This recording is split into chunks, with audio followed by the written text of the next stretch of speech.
Hypocrisy.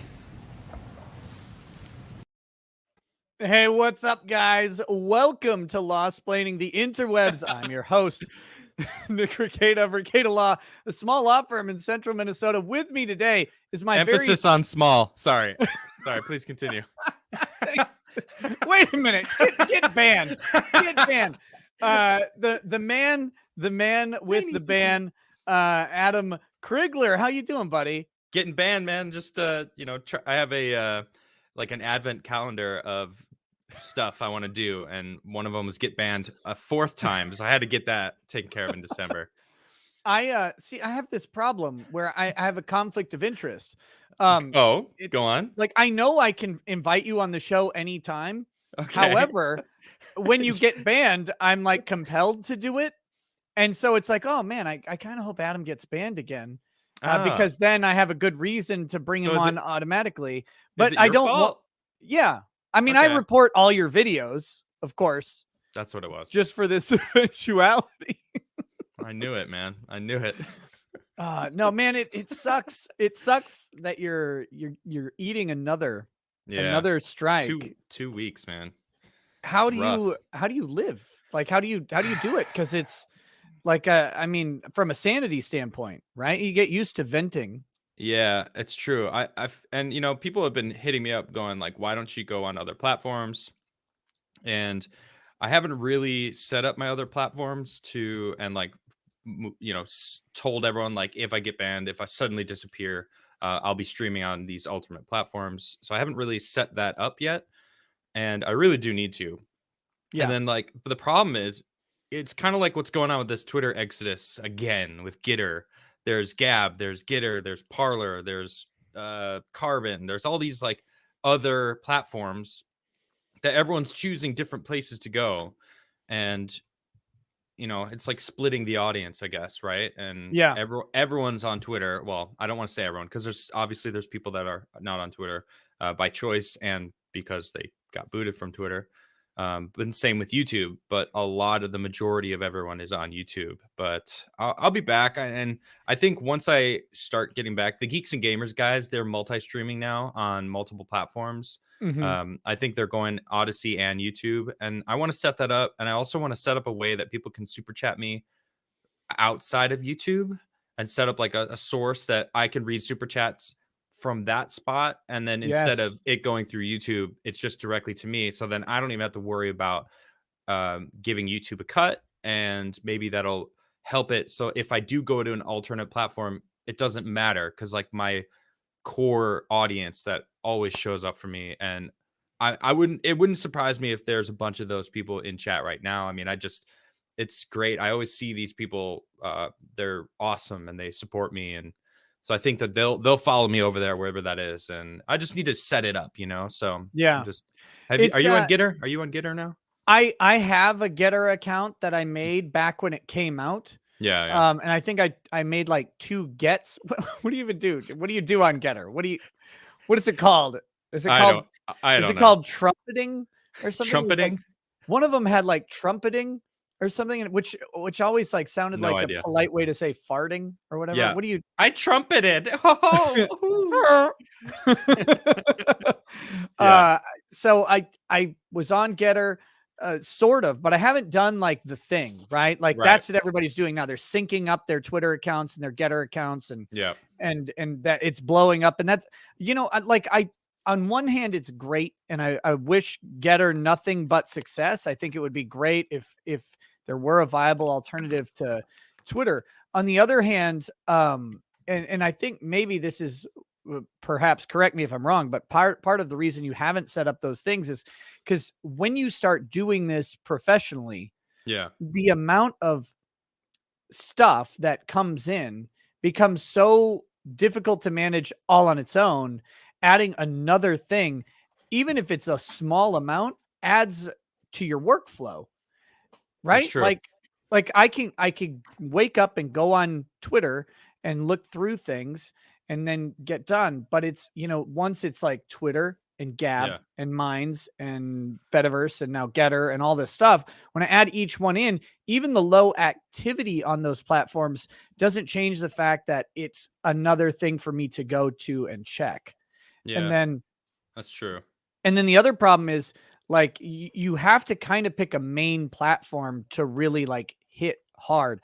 Actually, I mean, that's not really true. Sargon, he posts all day on Instagram and on Gab, and he has big followings on both. I don't know how he does it, because all I want to do, all I want to do when I'm posting on social media is not not post. Or so. I mean, I spend a lot of time like reading articles too. So, because I do a daily show where I'm picking out things that are happening. And okay, hey, this thing happened to this one person. Let's say we'll use, for example, right, Jack Murphy. A lot of things going on about this guy. So, are there some things happening with Jack? I haven't heard about him. Have you not heard about this? Oh, no, man, I've never heard about it. So much stuff is going on. So then you have to do the painstaking, bleach your eyeballs out research on what's actually going on, so that I can actually talk about it during the show. Now, I actually don't really care to talk about that subject on my show, because I have standards, unlike other shows that are on YouTube.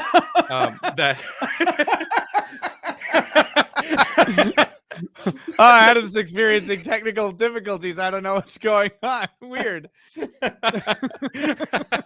Oh man, no, this Crigler, you son of a bitch. Love coming on your show, buddy. Every time. Oh, worth it. If I never am allowed back or invited, I'm cool with it. Save me energy and time that I could spend doing anything else. That's why I only invite you on when you're banned.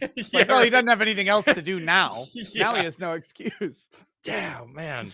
My best excuse. Now I'm busy prepping for my show.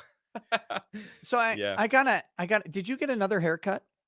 No, it's actually just so long right now that I just kind of, I've got it just tucked behind my. Okay. I thought you just got haircuts every time you got banned, and you were on the haircut ban schedule. Funny enough, Nisha was like, you should get a haircut soon. And I'm like, ooh, dang, all right. You're telling me I should get a haircut. I should probably get a haircut soonish. So. Oh, no.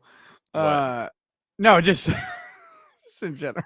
I'm just lamenting, inviting you on. That's all. It's too late. I'm already here. Buy my coffee. My coffee's the best, before I lose my chance to say it. But you were saying you have your daytime show, right? Yeah. And you pick out these topics, but then you have your other show. My Twitch channel I don't even consider it my show. I just kind of every so often I'll game, because I don't really treat it like a show. I just treat it like I'm gaming, and people come in and ask me for political stuff. Like some dude dropped 10,000 bits, and it was like, hey, I really want to talk to you about this like Biden thing that he's doing. And I'm like, I really love that you gave me those bits, dude. But I if I start talking my political side of things, Twitch is probably going to be like, maybe we should get rid of this guy. Feels like kind of like you have experience with being banned.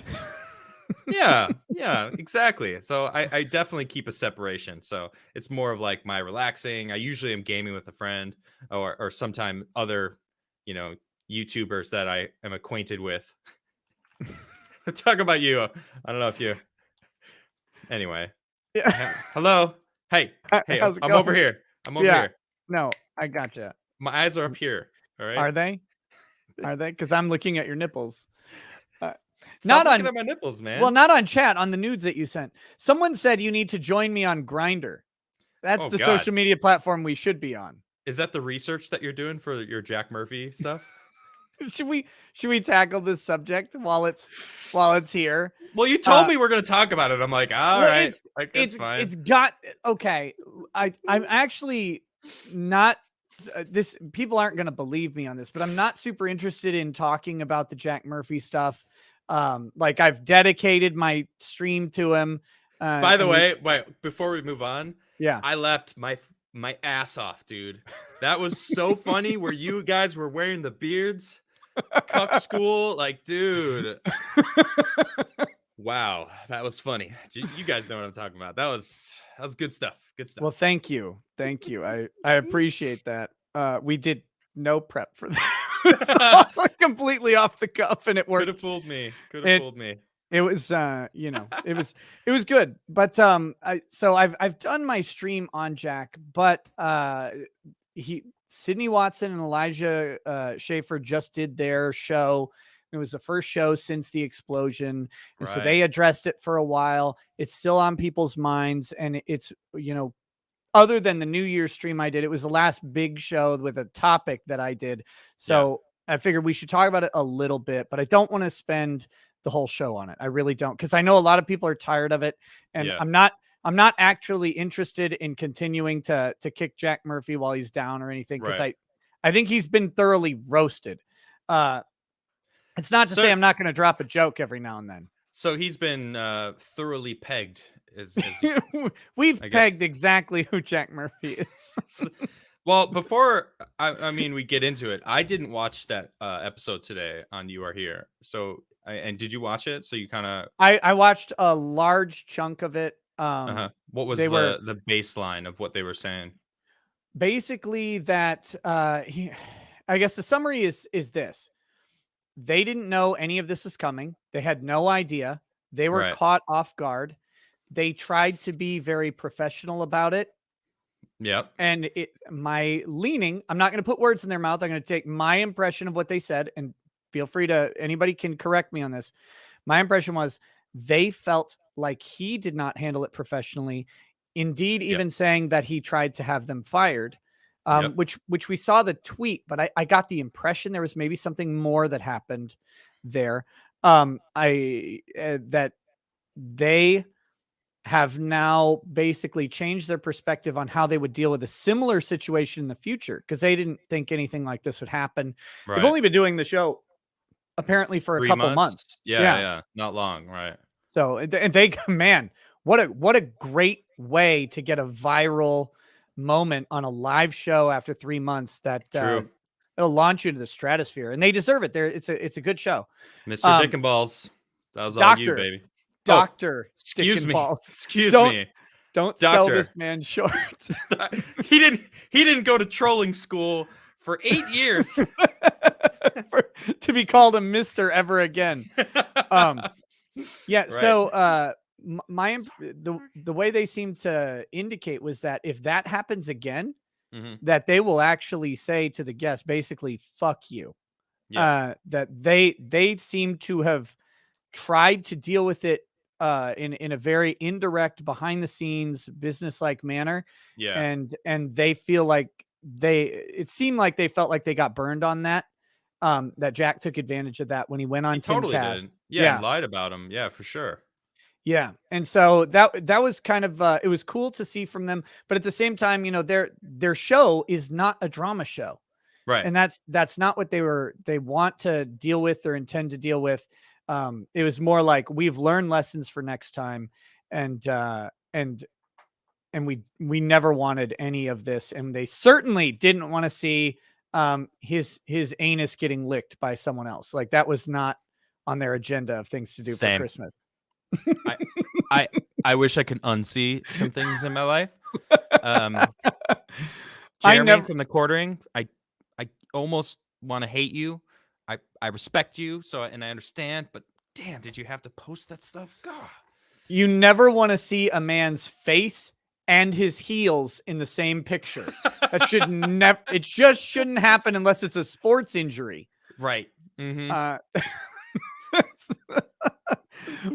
But I did want to talk to you a little bit about him, because I think you've got a different perspective than a lot of other people, because you were on Timcast for so long, and he was a regular in-studio guest on Timcast, right? Yeah, he started becoming regular after I was fired from the show, but I was still around, so I met Jack many times. And just to let everyone know, like, Jack was very pleasant and very nice every single time I've ever had contact with him. Every time we talked, he was very cool and very respectful and very nice. And honestly, one of the, I don't know how to, one of the nicer people that I engaged with or, talked to when I was hanging around that area. And this all came out of left field to me. Like, I was shocked because I knew him, I've known him for over a year, and he always seemed really chill, and just wasn't expecting this. I think that's what that's what a lot of people were hit with, is that, to me, he comes across as that type of guy. And I have almost no pre-anal exposure to Jack, right? Like, it was all I ever saw of him was one clip of him on Timcast, because I don't watch Tim's show, because I don't watch any like political content on YouTube. I watch cooking shows, and right and now, right? Yeah. And Diablo. You could have just said no. It's I don't. I love you. But I just don't. You're only checking to see if I'm banned yet. Like, oh, he's banned. All right, invite him back. Like, oh, he hasn't posted in 2 days. Finally, all my reports have paid off.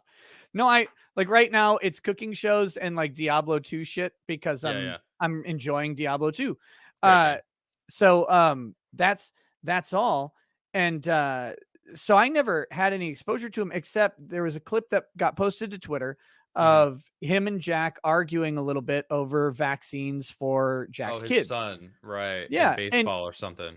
And I actually I get Tim's argument on the principled standpoint. Move to a farm. Move in the middle of nowhere. Right. Yeah. Play guitar for your chickens and everything will be fine. Like, I get that argument, and I have a level of respect for that argument, but I also think that Jack was dealing with some very nuanced characteristics for himself. He's got an ex-wife. He's got a custody agreement. Kids have to be in public schools. It's not so simple for him to just do this. Right. Whereas other people like me, I maybe could. In fact, my kids are homeschooled. I get to make all the decisions on any vaccinations. And no one can really do anything about that at all. So, like, that was it. I saw that, and he comes across very nice, very calm, like he's in command of himself. And I had invited him on the show after that. I was like, hey, this guy seems like someone to talk to. I asked people, like, hey, is this guy interesting? And people are like, yeah, he seems like a solid dude. He has good takes. And it's like, oh, cool. So I invited him on the show, and he seemed like he was a man in control of his faculties. And I think that's what was so shocking about that clip. Yeah. Is everybody suddenly saw this guy. Like, if somebody sees me like scream at someone and curse them out or whatever, they're like, yeah, obviously Nick probably just had extra whiskey that night. Little extra whiskey, right? Yeah. In fact, I'm going to keep. Are you drinking some whiskey? So, I've got this bottle of Gentleman Jack. Or hey, what up, dog? Oh yeah. Well, now I'm definitely drinking this. All right, let's do this. So, but so that it was just such a jarring sort of experience for people, is that this is a guy who was always seemed to be kind of calm and collected, and he lost it over what seemed like was nothing. Nothing. In fact, this is what pisses me off the most. Had he just been, like, I don't want to talk about that. It's just something from my past. She would have been like, next super chat, blah, blah, blah, blah, blah, and maybe there was a couple more like, wait, what did that mean? And he could have just been like, don't worry about it. Like, it's just nothing. He could have, and you can probably identify with where Sydney is in this spot too. When you get to the point of, we're reading super chats, you're looking at the clock, you're going, I've got X amount of minutes before the show's going to end, or before the audience is really going to drop off, or whatever. I want to honor the people that have sent money to contribute to the show as best I can. I'm going to start reading the chats. And you, at least I don't sit and like pre-screen and try and decide. You're just kind of, you read them. And I've been caught a couple times with some funny spellings of things that make me say something funny. And that's the game. So, well, they just like on my show, I will read every single super chat. I don't care how long it takes me. If someone's paying money, even if they're telling me that I suck, like, I'm still going to read it. I'll read all of them. And if it's something brutal, then I'm like, you're an a-hole. There's only been, I think, 3 super chats that I didn't read. And I straight up said their name. I said, thanks for the super chat. This is not something that I can say. And it's, it's very rare right? But Sydney has come out and she did that video basically saying, hey, T totally just lied about us. Here's Yeah. all of the proof. And what the hell? We read all of our super chats. It wasn't personal. And it's like, I get that. You read all of the super chats. It wasn't her attacking him the way he acted. Like, that was such a childish way of responding. And it's really a shame. Yeah. And that's the thing. What he could have done the second time, if he wanted to, was simply say, hey, I mentioned before when this came up, you know, I don't really want to talk about it. People draw their own conclusions from that article, and I'll suggest that that's not the way I feel today. Right. Boom. And done. Moving on. Yeah, and even if that was 10 super chats, if you're not going to respond to it, that's how you respond to every single one, because you don't know when they were sent in. You don't know what order it is, especially if you're like, they backload super chats. So they do their primary show for like an hour, hour and a half. And then they hit the super chats and talk through them. Right. That thing could have come in 5 seconds after the other one. It could have come in an hour after the other one. You maybe don't know. Exactly.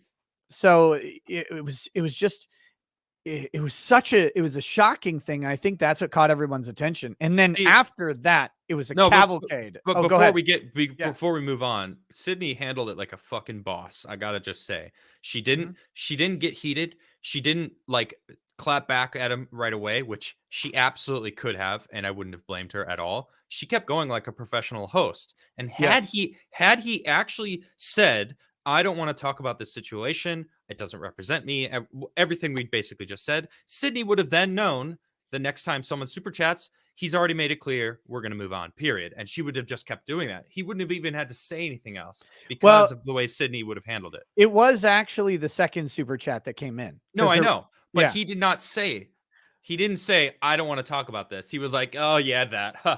And then they moved on.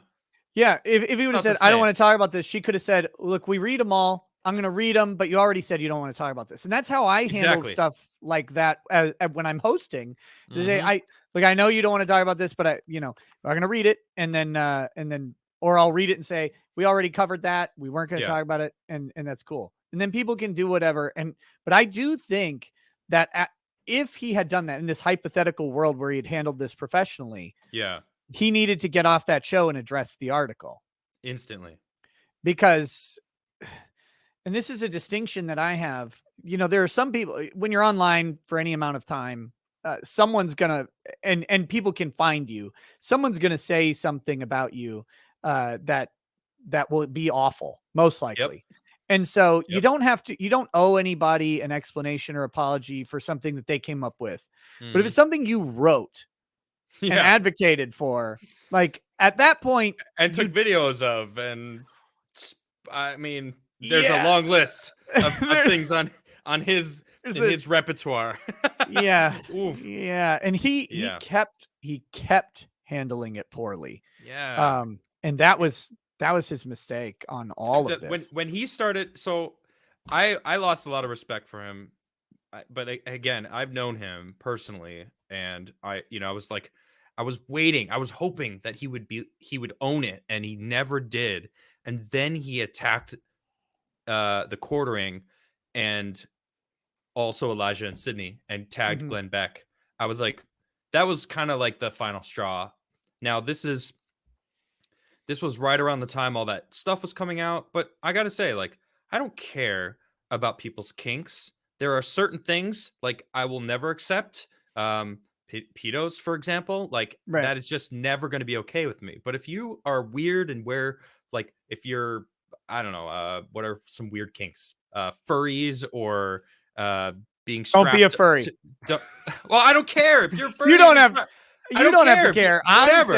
I'm saying, I'm just giving. Look, general legal advice. Don't be a furry. If you like being tied up, like whatever. I don't care what your kink is. Don't push it on kids, and don't like. I mean, really, that's all. I don't care. Keep it to yourself and don't push it on kids. Like whatever. And so I don't care that Jack wrote that article or what was in the article. That doesn't bother me. Like, fine, let him do whatever kinks he's got. Whatever. I mean, if he wants to do porn on the internet, which he did, like, it doesn't bother me either. Just that's something you got to live with. But it's when you start attacking people for finding it and saying somehow it's their fault when you're the person who did it. I was like, all right, well, that I can't respect, and yeah, Now, I don't on follow him a anymore. okay, so and if you don't want to delve into this too much, let me know. Because I don't want to put you into any sort of weird situation. I Other have than like what's on my Grinder profile. oh God. Excuse me. No, I mean, I don't, I never filmed porn and put it online. I never wrote articles about being a cuck. I Well, mean, the so worst thing people have on the internet of me is they call me Adam Cringler, and I think it's so weak. I'm like, wow, no way, that's epic. that's the best you guys got. Like, I'm gonna make that like my new username. Like fine, I'm gonna be the Dr. Cringler. Haha, it'll be my evil. Oh, you're like, writing alternative. prescriptions for cringe pills. Yeah, that's perfect.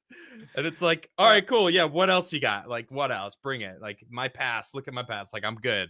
You know, I don't care. That's not So what I whatever. mean.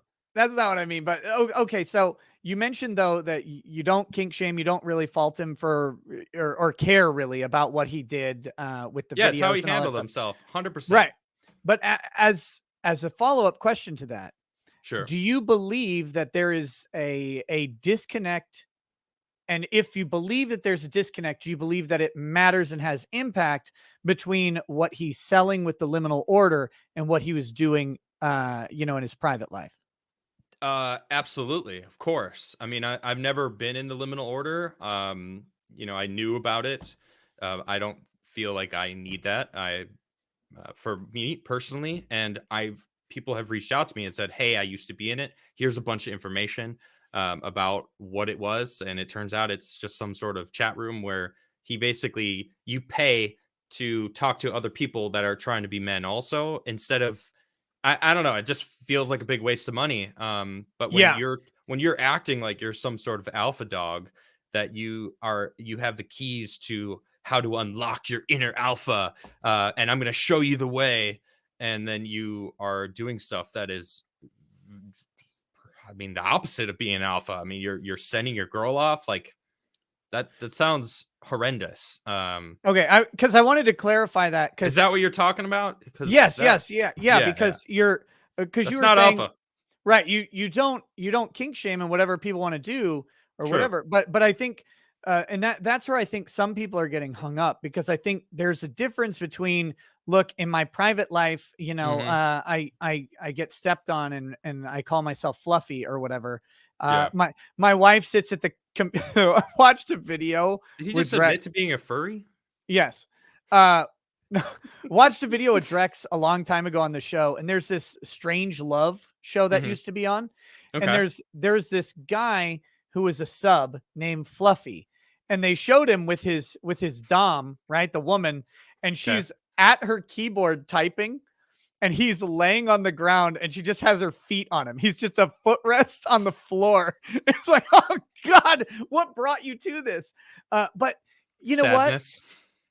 But you know what? Like that guy's doing that guy and that's what he wants to do. I don't really Yeah. care. Like I might chuckle at it, right? Right. Yeah. But Chuckling. but at the end of the day, I don't If he's care. trying to sell you how to be an alpha, though, it's like Exactly. That was she's the alpha, dude. You're not the alpha. Like what? yeah, that's the issue that I think is there's some commentators out there who I think are Hmm. overlooking that aspect of it is this guy is selling a product and a representation of masculinity that not only does he have like an indiscretion Hmm. that doesn't align with it, he seems to have a lifestyle that doesn't align with what's selling. Yeah. And Well, that you know what? Hold on. This makes me yeah, think of something though. okay. There's a lot of people out there that are very high strung, very like neurotic about their lives, and they're like they have to like be in control 100%, right? These control freaks. Yeah. And a lot of times these types of people, when they're not having sex, they have to be in control. And when they are having sex, they love the idea of not being in control because it's like it helps them release more. Do you know what I mean? Like Yeah, I get it. they can't. So I Well, mean, it's like I'm thinking of girls more specifically because that's what I've experienced. But I'm. What if the same goes for Jack? What if he's that same type of way that like when he's having sex, he likes to have the control taken from him? I don't know. You know what I mean? I'm just trying to well, maybe make sense of it. To take it out of the sexual realm, it's like decision fatigue, right? Where like Steve Right. Jobs wore the same clothes every day because he was going to go to work and make decisions that had impacts over hundreds of thousands of employees. Right. So Right. he's like, I don't want to worry about what I'm wearing because that's a waste of my time and energy. So I'm just going to have Smart. 50 turtlenecks, 50 pairs of pants that are too Yeah. short, Right. 50 sets of short socks and one pair of Mhm. shoes. And that's what he did, and it worked for him. So maybe there's something to that. That's a possibility. But I think again, I think the trick to all of this is openness. And to me, what I think Jack feared was that he couldn't explain that in the way that sounded alpha True. when he was selling his program. Like he couldn't, and which you just explained it in a really nice way where you could say, look, I make decisions all day. And my main decision when it regards to sexuality is I like to have my, chocolate canyon navigated or whatever. Like that's how I do it. And I think that's how he wrote the article. And I've said this, I just said this on Joe's show, so it feels weird saying it again, but I think the real problem with Jack is that I think he still believes and has the same mentality that he had in 2015 through 2019 about sexuality and relationships, but he fears that that will not sell the program. So he sells something that he doesn't believe. And that is where the problem comes in for me. So I knew, I don't want to blow anyone's spot here, but so I Ooh. know, Look, I'm all into blowing spots. Yeah. So how do I say this without? So I know I lived in the compound, right? I lived in that area. I lived with, I had my own apartment on the side of the house, but it was attached, so I could go over and say hi to some guests. I made a point to go say what's up. I met Alex Jones when I was there. I was like, oh, I got to go meet Alex. He's on the other side of this wall. Why wouldn't I go say hi to him? Yeah. And I went over there, and there was a couple that was there, and one of them left the room, and I'm friends with them, or I know them both. I've known them. So, we were talking, and one of them said, oh yeah, Jack, they didn't want to be on the show because when Jack was there, because I guess he is a swinger, or like he's rolls with that crew. And that was last year. So, or shit, excuse me. No, maybe it was actually early 2021. I don't know. I can't believe it's 2022. But it was feels like it was 2020 yesterday. It was sometime like a year plus ago. Yeah. Okay. It was the time of the newer castle that he built, the skate parks and stuff. But it was like, so there was obviously some sort of sex life that he was having on the side, or I wasn't privy to it, thankfully. And it didn't seem like he was trying to do, because every time he came in the house, he was very nice. He was very professional and went up, did the show, and this whole side, it feels like he was trying, just as you said, he couldn't explain it in like a way where all of these people that were looking up to him as this alpha male dude, and then they see him getting pegged and getting, talking about, doing it with like young college boys. It's like the things that and actually I didn't hear a lot of this stuff except from you guys. You were reading his actual articles that he wrote, and like, I couldn't believe it. I was like, what is this? Like, it was getting worse, and you guys were making a joke of it and making me laugh about it, but it was actually kind of like, it was scary, because those types of people, like, I look at college kids. To me, I'm in my 30s, like late 30s. I look at college kids, and they look like teenagers, like kids. They don't look like adults to me, So like that, like, to me, there's no difference between like a teenager and a college kid. They're the same. They're young and they're idiots. They don't know life yet. Yes, I called all of you idiots if you guys are young in college, because you guys don't know. I didn't know what I was doing in my life until like 2 years ago.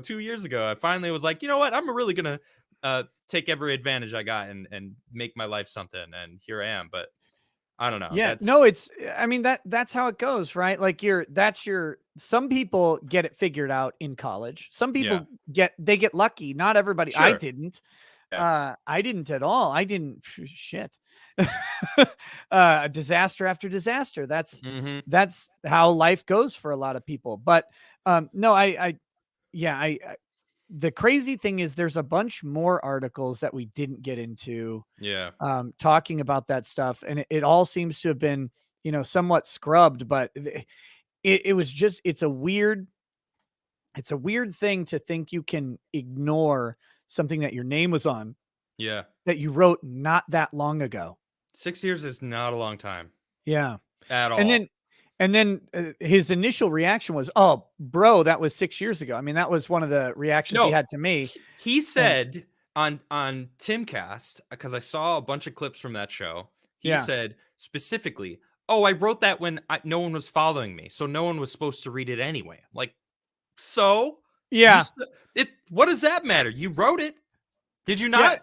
And he when he wrote that, he was talking about being hooked up with Cernovich and getting like all this stuff and getting into all this, like getting into these spaces. It's like it seemed like you wrote it contemplating getting into this space and talking to people and having people like come in, but but he's putting the ingredients in his snake oil to sell. It was Look at my snake oil. It's a weird thing, and I again we can wrap up this subject pretty quick, but I think that's the main thing that people keep getting to is like even if it's not a scam, even if the liminal order is a great place, and I've heard from some people that they've gotten some good results from it, and great, I'm glad that they did, but they're still mad about the misrepresentation because of course you are. Okay. So I have a buddy who was in the liminal order. Okay. And he just sent me this. I haven't even finished reading this, but dude. All right. So there's he sent it just now. Like, is he watching the show? Literally right now. He just sent this to me. It was 10 minutes ago. I didn't see it until right now because I actually pulled up this message because I wanted to read something else. Because I was going to bring this up because it's not over. All right.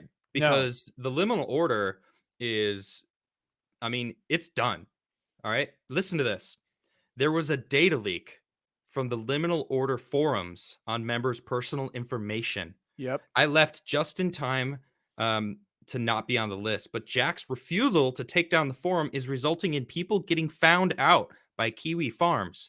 Some of these guys are in Silicon Valley entrepreneurs or live deep in blue territory. Lives could be ruined now. It's bad. All right. So now he just wrote me this new stuff. Now, keep in mind, this guy was in the liminal order. So, he was actually a part of the organization. He said, "Hey, Adam, I see Jack Murphy is doing 0% for his members. He left them completely on their own. Maybe it would be smart for me to let people forget this stuff, but I feel like no one is actually sticking up for the victims and rubes of the liminal order. They've been baited during the worst time of their life, the worst hour, bilked out of money, and now their data is being leaked." And the rest I'm not going to read, but he's not doing anything for them. He's not trying to protect their information, and these people are being doxxed just because they were swindled by someone who was trying to sell them how to be an alpha. And really, it was just him setting up forums to have a self talk group that they can like support each other. Right. That's a big deal, and Jack is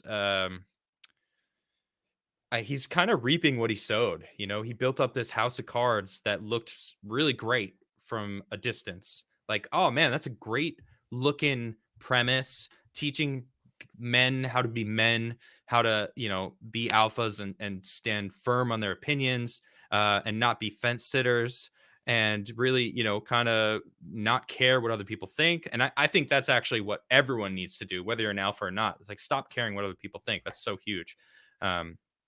It's all crumbling down.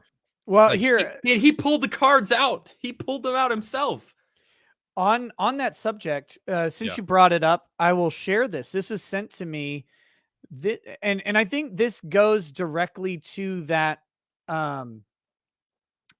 response, or to what's going on here. So this is an email that went out about the liminal order on New Year's Day. No, New Year's Eve. Okay. So this this is another fun little artifact. I don't know if you saw this on my show, but prior to the Drexel roast, I haven't covered this yet, but prior to the Drexel roast, I talked a little bit about the Jack thing, I think the night before, and that's when I talked about the DMs that he had sent me. And so I'm going through his DMs, and at the very end, I mean, I swear I had one DM left to read. It was one line, and he sends me a DM while I'm live reading them that says, please stop talking about this. My wife is being harassed or whatever. And it popped up. I didn't know it was going to pop up. And of course it pops up while I'm reading it. I'm like, oh, damn it. Because I wouldn't have read that, right? I would not have gone back to. Were you showing it on the screen? Yes. Yes. I was. So people saw it come up live? Right. And I was like, oh my God. And he does this after, this is like several hours after he had posted that, hey, I'm going with my family. I'm going to be off the internet and 100% devoted to being a dad while we're on this vacation that we don't normally get to take. Wow. And it's like, you're doing that, but you're DMing me in the middle of this. Like, get the hell off the internet, man. Get off the internet. So this happens after that. This is December 31st at 5 p.m. While he, again, and this is part of the people's problem, is that this guy says, I'm going to be off the internet doing this. This is what he's sending to the liminal order. So I just want to, we'll go through this really quickly because I think this embodies exactly what you're talking about. So I want to give you an update on the recent issues. I made an announcement about everything in all hands, but the room was deleted before everyone saw it. First off, there is the issue of my past behavior. Yes, I wrote about sex, kink, and BDSM in 2015, 2016. I had taken those posts down years ago, yet they've been dug up and circulated. Risk to liminal order, low. Okay. Second, in 2018, I was doxxed and fired from my normal life and job. I had no job prospects. My reputation was destroyed, and times were very dark. I actually don't think he's being fully honest here, but that's my opinion. Agreed. As our money ran out and we became desperate, my fiance and I did some sex cam work from our home in late 2018. Well, that's what you do, right? You don't go get a job at McDonald's or whatever. You just get on. Do some sex work. That quick money, baby. It only lasted a few months. At that time, we attempted to protect/remove our copyrighted materials. It's the internet. What? No. Forever, baby. You grant licenses to these websites that are not so easy to just undo. Right. But despite our best efforts, some of the videos and photos remained online. Those videos were then discovered by bad actors and circulated online. In response to that, I asked a group of guys inside the liminal order to help with gathering data to help me get the most egregious videos and photos of my wife taken down. That effort has concluded. The group has been disbanded and we're focused on other issues. Risk to liminal order, low. That's a lie too. The risk to liminal order. He asked, I saw the message. Quartering posted out. He's like, he's asking his guys to like basically like attack bomb my stuff. And on his Twitter, I mean, he got it was a semi suspension, right? He got a 12 or 24 hour one. Yeah. Off of Twitter. And it's like, right. Because he sent his guys to go attack the Quartering's page. Yep. It's like, risk to liminal order, you're medium. Because medium. Moderate. Conditions are moderate. Third, we've had an issue with screenshots and other data being linked to the internet. Well, you sure did. In fact, talking about this subject. While this is unfortunate, it is something we have anticipated. As you know, we always told members to manage their privacy settings as they see fit and to operate as if we were being observed. 100% privacy is impossible, and we've always operated in a quasi-public manner. This latest event underscores the impossibility of a 100% private community. Please continue to manage your privacy and trust settings to your needs, and remember we are always being observed. And again, he says risk to liminal order low. Dude, that's basically him saying, stop taking screenshots of our conversations and posting them, because it had to have been a liminal order member. So one of their own members is the one that said, hey, you guys should see what he's saying here, because someone posted a picture from the liminal order and passed it along. That's you guys. Yeah. So here we go. The way to manage this issue is to lean into your high trust groups, your local and regional groups, your groups that have formed and around shared interests. Stay connected, keep communicating, and reactivate many networks within liminal order that were high trust but have since been dormant. Fourth, we are reviewing our onboarding interview process. Yeah, I don't know if you saw this, but now to get into the liminal order, which this was implemented before this happened. Okay. You get in provisionally with your $100 a month. And then you have to, before you get full access, you have to complete 50 interviews, 50 one-on-ones, 50. 50. Now, is that with Jack Murphy or someone else? Does he do like private training? No, it's with other people. It's with other people. So you're not getting anal hooked. You have to talk to other members of the liminal order who have some sort of status or hierarchy, I'm guessing. Time for initiation. Yeah. So he says, as of now, all new members are on hold and we've ceased marketing activities, which of course they had to do this because, right. Somebody's like, I got $100 to burn and a big axe to grind. You get in and do whatever. We implemented a new, more rigorous onboarding process about 9 months ago. And while I believe that to be very effective, there's room for improvement and we're taking a look. I'll let you know of any updates. Fifth, Roman McClay / Linda McLeod. This is the shooter, right? He joined the liminal order in June of 2019 to sell his books. When he joined, he had no known criminal record. He never sought to fit in or really join us. I think this is a little bit disingenuous. But how do you know that? Right. But used us only as an outlet for his sales. Our values and his values did not align. Eventually, he drifted away, and we officially cut ties with him May 2020. Now, Jack had a bunch of tweets like promoting him. I want to be very clear. Jack does not own the actions of an insane person who goes and shoots people. And in no way do I say that. And he's downplaying everything here. And that's the right move. He shouldn't be blamed for that, and he is being kind of blamed for it. Yeah. I don't subscribe to that, but I don't think it's his fault either. I agree with that. Right. But I think this might be a problem. Yeah. We've had zero communication with him since. From news reports, it appears the crimes were personally motivated. These events are a tragedy, and our heartfelt sympathies go out to the victims' families. Risk to liminal order low. It's almost like there is no risk to liminal order at all. Yeah. In these events. If anyone asks you about McLeod, please say no comment and refer them to me. 6, as many of you know, after 12 years of a terrible custody arrangement, this is the first year I've had my children over the holidays, currently on a long-planned road trip, and I am balancing managing the situation with my family duties and obligations. Please bear with me as I try to manage this as best as possible. And again, he represented publicly that he wouldn't be managing it, that he was off the internet. Right. 7th, I know some of you are concerned about being doxxed or having your information revealed. Aside from my personal reputational problems, which I admit are significant, there's absolutely nothing to be worried about when it comes to behavior inside the liminal order. Risk to liminal order low, risk to individuals varies. Wait, what? But I know that that's not true because they are actually being doxxed. Yes. Their personal information is being doxxed. So risk to individuals, high. Mm-hmm. How higher can you go to having your information being if it's getting doxxed, you're pretty high. Risk to liminal order, high. If your order members are getting doxxed on the internet for being a part of the liminal order, that's a huge issue. Absolutely. Anyway, it's crazy. And again, even if we can say, well, it says varies, and so varies is high to really effing high. Yeah. But the risk to liminal order is massive. It's massive. Definitely. That's crazy. So he says, we have always held ourselves to the highest possible standards. All our behavior is not just legal, but good for ourselves, our families, our communities, and our nation.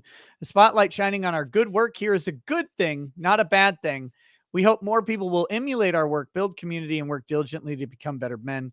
Liminal order has never been about me teaching you guys how to be masculine. It has always been about you, your relationships with the other members, and the great work we all do to improve ourselves. I've learned that this is his key marketing phrase. Yeah. In his communications to me, he kept saying, you invited me on the show because of the good work that I'm doing. And I was like, actually, I never said that. I don't know. I know jack and shit about the work that you're doing. Yeah. And honestly, all I've spoken is that he was very nice to me personally. I have zero clue what work he does.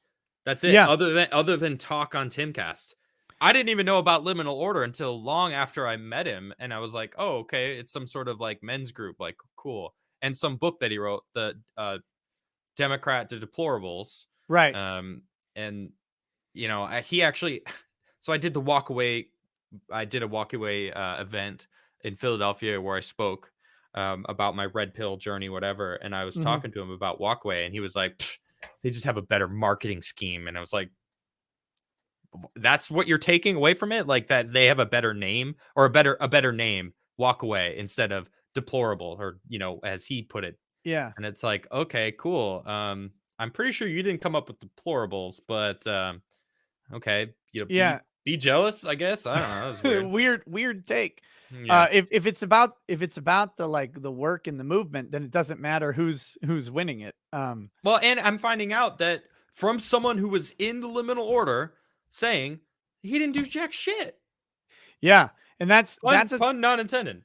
That's what's puns always intended. It's pretty good though, right? Yeah, to improve ourselves, our families, and everyone around us.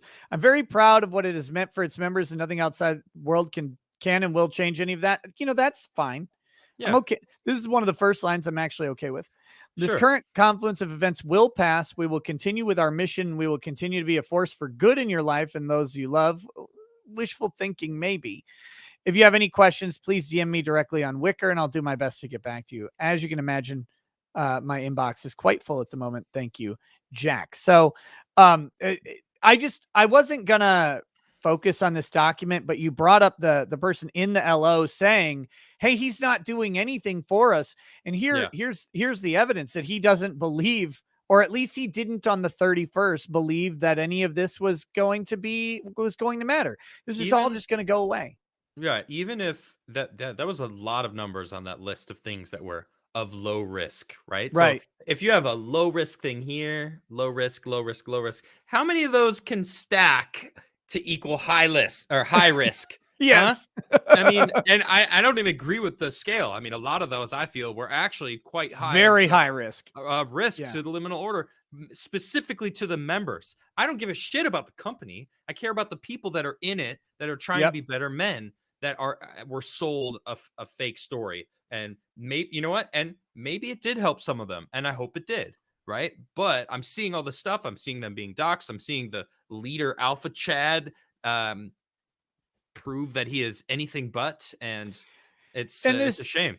This bullshit about, I never was preaching masculinity or whatever. It's like, buddy, you live the language of red pill. Like you're talking in the language of the manosphere constantly. That's that's fine. That's the lexicon that you've adopted, but don't try and pretend that isn't part of the marketing scheme. You're talking, it's the Liminal Order, by the way, I believe is male only. I don't think women are allowed to join. I think it's men who want to increase in business and build America. And that's and for the record, I'm 100% okay with segregating private communities. If you want to say this is men only or women only, go for it. I don't care.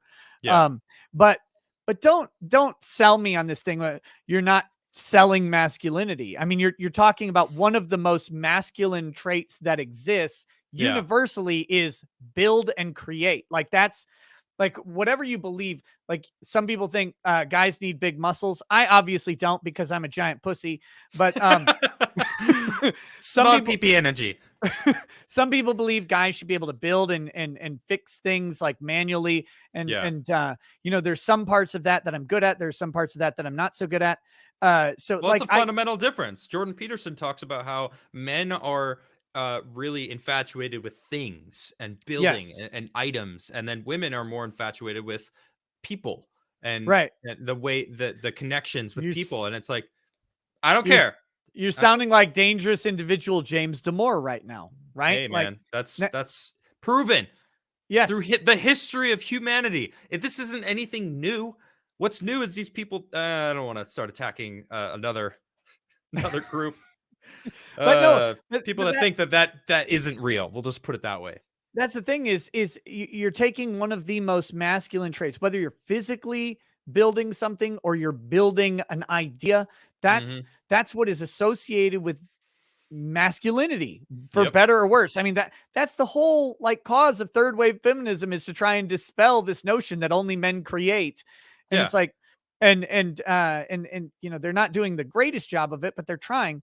But that's the language he's selling, is this thing. And so I think it's just very dishonest and disingenuous You know what it through sounds and like to through. me? What's that? Snake oil. It's exactly what they do. Sounds like a charlatan. Look at this. It's masculinity in a bottle, but it's not actual masculinity. It's like, something that akin to it. It's just going to help you, though, but it's not what you think it is. It's like, but all of the ads are like, be strong, be manly, but it's not about masculinity. It's not about teaching you how to be a man, an alpha man. It's like, no. That's what it is. Like, whoa. I never said that it would give you big muscles and let you be an alpha Chad. It's actually just to help soothe the pain of reality. I want to hit 2 non-super chats, and then I want to start. I've been putting off the reading of the super chats in general, and I want to move on from Jack. Sure, let's do it. I want to hit 2 quickly. So first, Cruel Crusader says, if there was an environment to work on those life skills, would you take time to work on those? That's the question. Look, in theory, yeah, I actually like fixing and building things. I do love it. Like one of the things I really want to do is I really want, because I have property and it backs up to government property, so there's nothing there. So I can hunt on my land very effectively. There are deer and turkey and stuff like that. Nice. I would love to have someone with me to help me learn how to field dress a deer, for example. That's really important. Yeah. Right. Like so I want to hunt and learn these things. I learned how to carve up a snapping turtle from YouTube. Okay. One of the most brutal and horrific things I've ever had to do, by the way, was to kill a snapping turtle. But I would love to eat it. Yeah. All right. Made a fantastic turtle soup. Emerald Lagasse's recipe for it. It was really good. Cool. But it was a huge pain in the ass to do so. But I would love to imagine having to do that every day. Yeah, that would, God, it would suck. Hunting and like all but that. Anyway, I like to learn things with my hands. I would love to learn how to fix a car. I don't really have the time to sit around and do it because I'm busy trying to provide for my family as much as possible. And for me, fixing a car at this point in my life I'm not going to be a mechanic, right? I'm not going to end up in a mechanic shop ever. So, yeah, and in theory, I would love to learn those things. I just never had a good opportunity and a good time for it. So I try and I've learned plenty of other stuff, but and I like to fix things on my own when I can, but I also recognize my own limitations. So to answer that, yes, I like doing those things. It's all about time and opportunity. And then Alan Rees says, Nick, all you're doing now is peeing on Jack Murphy's grave. He's done. Oh shit. He says, you're like a leftist. You just go on and on until Jack ends his life. Let me be very clear. I don't want Jack to end his life. I don't even want people to leave the liminal order. Like I don't want any of those results. I do. If they're being doxxed and they're wasting their money and not actually getting the help that they need, definitely. But if they are, then okay. Let me clarify. I want the liminal order to take over the liminal order. I want them to utilize the good stuff, to cast out the bad, and to say, we've got some, because again, there are ideas about the liminal order that are fine, right? Yeah. Get together, network with people, build something, go do that. Like however you end up, whether you take the name or if you make your own thing, I don't care, but I'm not calling for anything negative to happen to Jack. He needs to fix a bunch of his issues. And that's on him. Whether he does that or not will be up to him. And whether people buy into him or not after this is up to them. I don't care. But look, man, it's been 3 days since we had the 4 days since we had the roasting. I haven't really had much show since then. And I've got someone with particular insight into this thing. It's what everybody's talking about right now. If you think I'm pissing on his grave, then okay, whatever. I'm not gonna argue with you because it doesn't matter. But this dude was taking $70,000 a month from people, selling them something that didn't exist. Yeah. And Elizabeth Holmes is going to go to prison for doing that.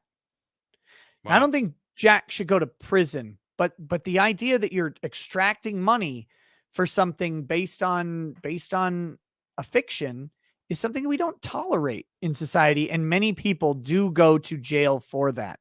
Again, I'm not calling for Jack to have legal action. I don't think he's necessarily done anything illegal, but just because someone doesn't do something illegal doesn't mean that we don't go ahead and say, hey, here's this thing, just so you guys are all aware of it. And if you watch the show every day, you're going to get a lot of information repeated in general. Not everybody gets to watch the show every day. So that's my comment on that. But I do not want to spend all day talking about Jack. I really don't. So I wanted to take the opportunity to talk to you about it, because I figured you had probably met him in person. I have, yeah. And I never did a thing about it on my show, and I was on Tuesday night's main event, and this was last week when all of the images, we'll just say it that images were coming to light. And so I saw it live on the show, and I was just like, geez, man. Oh, so yeah, I don't really like it doesn't bother me that I don't follow him anymore. I don't want to be associated with him. I don't like I can't respect someone who handled themselves the way that they did and did what they were doing, and it's just not me. He's not who I thought he was. So yeah, that's it. So with that, I want to get into some of the super chats. There's the pre-show super chats, and then the 20 plus super chats. So let me hit those, and then I would love to talk about some other issues that are going on. I'm trying to, like, we'll figure that out. Angry Baneling says, what's up? Just the Kim Potter thing, right? I just want to say real quick before we move further in the show, because my mom's probably watching. I don't know if she's still awake, but I hope so. She told me to tell you she really liked your breakdown on the verdict, and she agrees with you 100%. Thank you. And I do too. I think it is a scary precedent to that, what it means going forward in the future of just like accountability with police and how they now have to handle things because of this case. It's kind of scary. So she was like, make sure you tell him. And I'm like, all right, I will. Well, thank you, Mama Crigler. I appreciate it. I found that verdict to be very much a problem, because the risk of convicting on mistakes, when the mistakes negate the ability to manifest criminal intent. Right. And again, exactly. Had the prosecutors argued that she was just lying or faking it, and that she had manifested the intent, but she's just misrepresenting that, that's one thing. They didn't argue that because they wouldn't win on it. No one would. The juror interview, none of us believed that she meant to do any of this. It's like, well, then at that point, buddy, it's not guilty. I'm exactly. So yeah, it's a real scary thing. I mean, to think about, doctors make mistakes that do end up with people dead. And while those mistakes need to be compensated under malpractice and stuff like that, because there is damage, the idea that we throw doctors in prison over mistakes is something we don't do. But under the theory that the prosecution put forward is that, well, since a doctor was going to do a surgery, they consciously disregarded the risk of a surgery when they did something and the person died. Like, they accidentally nick a vein that they shouldn't have done, but they do. Like, and sometimes that happens. And it's like, that's a standard that does not merit prison. It merits civil compensation. So, exactly. Angry Baneling says, you were just on a stream. Don't be late to this stream. It's literally not possible to be late right after being on a different stream. Impossible. Well, I had to go to the bathroom. I had to say goodnight to my kids, and I had to say goodnight to my wife. So, and he had to eat his special cookie concoction thing that he made. I did have a Wonder Witch, because I've only had one meal the entire day, and I kid you not. He comes back to the thing, and he's sitting down. He's like, I've got 2 more bites. One more bite, and we'll go live. And he's just like, oh, it's so good. He moaned at least 4 times. It was a little uncomfortable. I was like, yeah, I love these. These Wonder Witches. I was like, can you mute yourself for a little bit, please? tight little Reese's cup. I like to stick my hole into the peanut butter. Wait, what? Yeah, that's what I do. Sour Kraus, thank you for the donation. Kate says, just got a $125 ticket from an asshole for failure to dim my lights in Garnett, Kansas. Spelled my name wrong on the ticket. Does this matter? Love what you do, Nick. We'll catch the replay in the morning. Thanks for all you do. Look, Kate, first of all, $125 ticket for failure to dim your brights is pathetic. And very, very much not alpha Giga Chad energy coming from the police officer. Second, the spelling your name wrong, depending on how wrong it is, might actually work. I would argue that you are not that person. At least go here's what I suggest to people. This is not legal advice. Whenever you've got a ticket, always go to your first appearance, talk to the prosecutor, and say, hey, this is a wrong name on this ticket. This isn't me. I don't know who he's giving a ticket to. Or if you can afford it, hire an attorney to do that for you and try and get it dismissed. But, sometimes the question is, pay $125 for a ticket or $300 for 2 hours of an attorney's time to deal with your ticket is kind of the question. But you can go in and you can say, hey, this isn't me. And you can actually go before the judge and say, Judge, I moved to dismiss this. This isn't me. Now, he may say it's what's called a scrivener's error. Like if they just transposed a letter or something, it's a harmless mistake and that's clearly you. But he may also say, you know what? That's not you. An error in form on a traffic ticket, on a statutory violation, is grounds for dismissal in some states. So it's always worth it to try. And I certainly would. But I can't tell you about your success. Sorry. And I don't even know what state you're in. Patrick Waz says, hey, Nick, can I get a blood for the blood god? Skulls for the skull throne. In Richard's voice. Oh, yeah. Sorry. Blood for the blood god skulls, I guess, for the skull throne. I don't know about these throne things. It's like a chair made of skulls. Very weird. Squizgar says, why you late though? Victor Phantasm says, Nick, take it from a degenerate furry. If you want to inspire men in manly ways and not have a Ponzi scheme, make a convention and have different panelists. Call it RicadaCon or the Manvention. I don't know. I don't want to be responsible for the masculinity of a bunch of men. It's pronounced Rikita. Rikita. Yes. Thank you. RicadaCon. RicadaCon. WeTune TOC says liminal equals occupying a position at or on both sides of a boundary or threshold, or in other words, heteroflexible turncoat. Oh, damn. I didn't know what the liminal was. I thought it was a play on subliminal, like we're hyper aware as opposed to being unaware. So what's the seminal order then? Look, that's what you get at the $200 level. Yeah. Vials come to your house, and we don't talk about them. The farm engineer says, sup, Adam? What's up, Ricada? I hope you're doing well. Love your liminal order insider informant, the farm engineer. Oh, there you go. He may or may not know exactly who it is. Tony Alto 1014.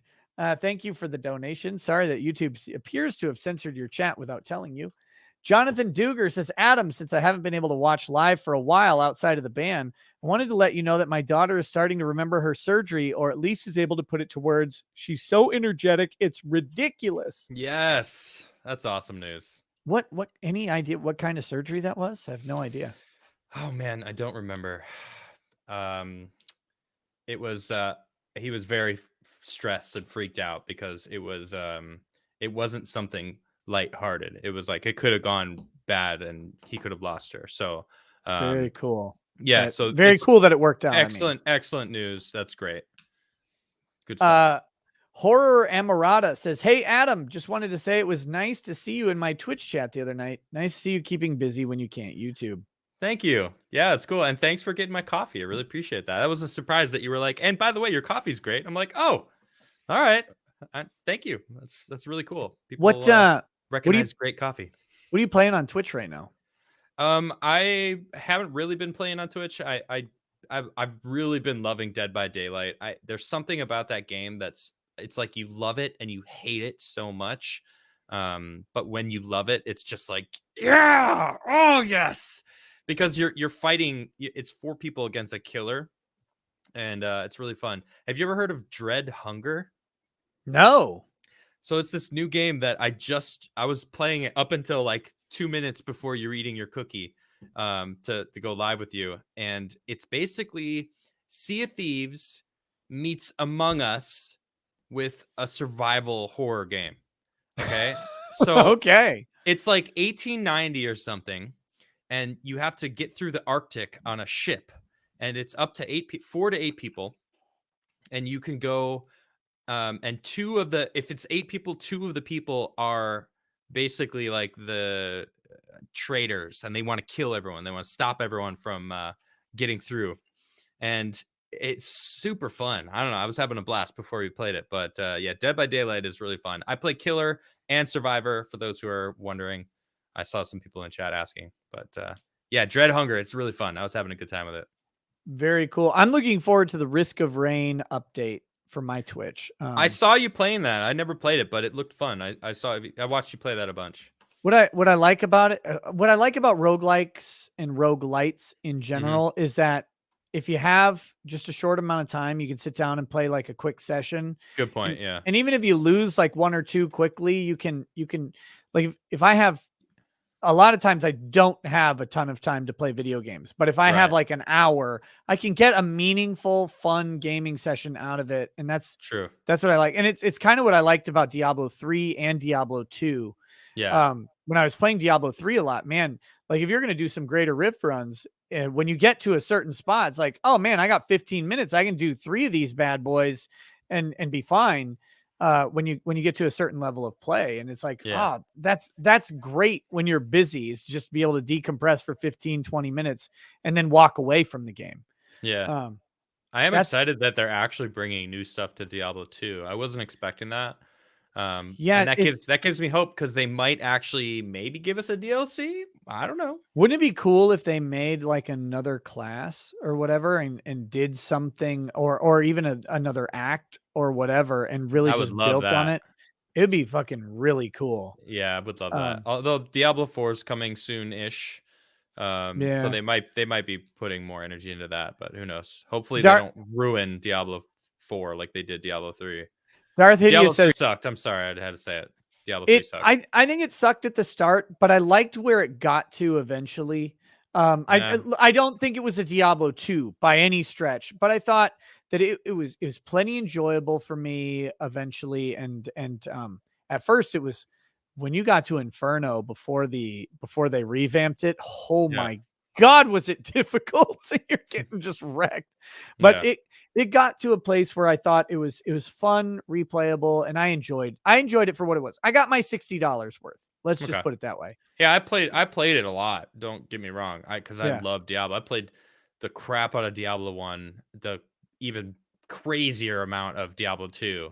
And then Diablo 3 came, and it just did not have the same vibe. It just no, it's a different game. There. Yeah, they made it World of Warcraft. It was like they wanted to continue in that direction of like cartoony, colorful, bright colors, flashy, and it's just not me. I don't like those kind of games. In some ways, I liked how impactful the fighting felt in Diablo 3. Yeah. I think there was a lot missing, but I think if there was one thing that they got, it was like I don't know if it was like they added screen shake and they added BS to it, but it was like when you were killing stuff, you felt like you were killing stuff, and that was kind of cool. Okay. And it got to my favorite build was I had a Wand of Woe wizard, right? And so you're running around just exploding constantly, and it was like, oh, this is fun. I'm a walking like Allahu Akbar, just blowing up everything as I go through it, and that was kind of cool. Nice. But Richard Freeman says, Crigler, get your model ass on Locals. I am on Locals. What are you talking about? You're on Locals. Yeah, AdamCrigler.locals.com. See, this is it.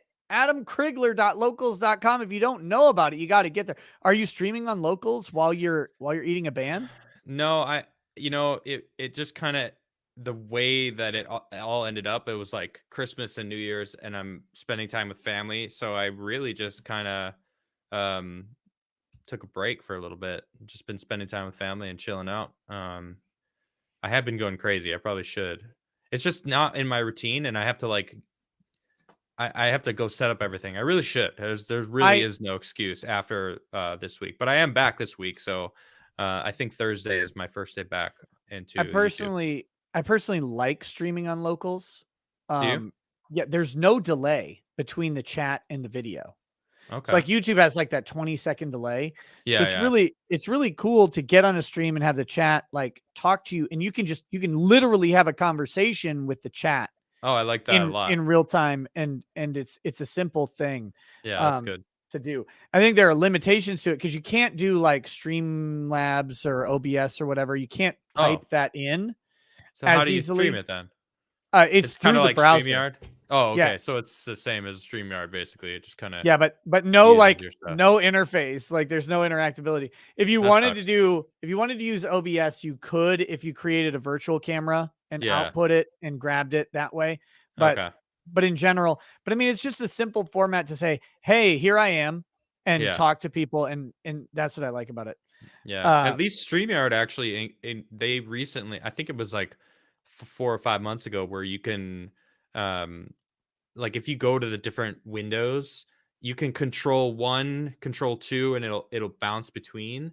And then I have on my Stream Deck, I have now on buttons, so I can actually do like the solo window, the two window, the Like reading this? something. Yeah, there's like, instead of having to go and click and Yeah. take the mouse over, if I'm like showing something, I could just kind of like, because I've got really good with on my left hand on the Stream Deck. You know, I've got this. It's not even plugged in right now. Like this, one of these guys. Oh, You you know, got the big one. yeah, I got the big boy, and I love this thing. I got a bunch of sounds, but I use the same thing for my Twitch, for my YouTube show, and also StreamYard, which is the YouTube show, but it's separate controls, so it's really nice. The one thing I want out of StreamYard is I want an audio mixer in the app, not like go in and adjust people's volume manually. I want a mixer that shows the different levels live that I can adjust in the main app. Yeah, because I actually had that issue too, where I don't know what the people are hearing. Yeah, I just know what I'm hearing, and I've been told like, "Oh, your guest is way too loud," or "You're way too loud," and I like to know that I can't test that beforehand.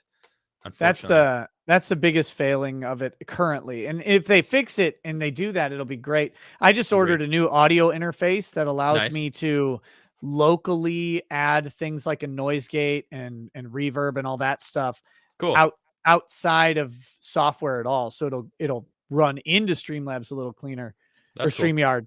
Yeah. But Balian says, hey, 2 of my favorite YouTubers. Hey, what's up, buddy? Angry Bellsprout says, I was at IckyCon Austin. Some soy boy called Pixelation had a panel. Oren Host Club came up and he mentioned his favorite character, then said, we don't say that VA name here. Googled it. It was Vic. What tiny PP energy on display? We don't say that voice actor's name around here. Oh, he's been excommunicado. All right. Yeah, what a terrible. Oh God. Stephen LaCroix says dollars for the whiskey fund from a furry. Oh, thank you so much. Please fix your life. Mandy Karavich says, mechanic here, Nick. You can come to my garage and I'll have no problem explaining things to you in front of Lady Rackets. Also, hello, Crigler. I love you too. Thank you. Or should I say Cringler? Let's see here. What do we got? Every time I see it, I'm like, that's the best you got? Wow. Ryan E says the past couple weeks have definitely been a black pill. Very surprised and disappointed on the number of channels I thought were above petty YouTube drama peddling are now doing exactly that. Shame. Do better. Listen, Ryan E, I gotta agree. There's a difference, but some of them have crossed over the line though. Yeah, there's a difference. I get it, but and maybe there is. I'll just say from my point, and self-interest here. So take it as you will. I'll always be honest with you. One thing about this is I think the guy has lied to people for an exorbitant amount of money. True. An exorbitant amount of money. And that bothers me at a core level. And so I was done talking about it until he exacerbated the situation and Sydney Watson responded. Yeah. And then that's it. The only reason I talked about it today is because a bunch of people are interested in what happened with Sydney Watson and Elijah, and it's still a topic. But I really do hope it goes away. I mean, it's not in my typical wheelhouse. Drex and I had a lot of fun with it, and that's where it can go to die. Nathan in chat says, and Ricada has never been above petty YouTube drama peddling. Never. But here's the thing. The other big factor in that was that he reached out to me personally in DMs, which you can go see on the stream. Yeah. And he asked me to not talk about this because it would look bad for me in front of my mutuals, or in front of our mutuals. I do not ever respond well to people telling me what to do in my own best interest when they're lying to me. I don't, and I will not. And if you consider that a moral failing of mine, then let it be a moral failing until I'm in the effing dirt. But people telling me what I should or have to do has always been something I will respond negatively and poorly and even pettily to. So that's that, and I even told him in those DMs, hey man, I'm not interested in talking about this. And then he said, no, you need to delete those tweets. And it's like, I don't do that. And he's like, you really need to, or you have no integrity. Well, I'll show you what integrity looks like. Oh, look, if you're going to, wait, he said that exact shit. Yes. Damn. Yes. He says, if you leave something up, not to be true, you have no integrity and you're just a piece of shit or whatever. And I was like, so when he goes on a show and lies about what actually went down, doesn't that mean he has no integrity then, based on his own logic? I'm just saying. I mean, yes, that, and that's the thing.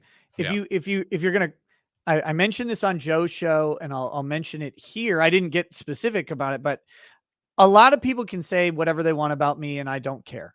Yeah. If you're going to question if you're going to impugn my integrity by saying that I need to delete things that I've said that I believe to be true, then I will show you my integrity. I will stand by what I said unless I am factually incorrect. And nothing that I have said about him other than I said I was blocked and I was wrong because of how Twitter, when he protected his tweets, it looked like I was blocked. Right. But I was not. And so I corrected that. I put out my correction. But other than that, everything I have said about him on Twitter and on YouTube, I believe.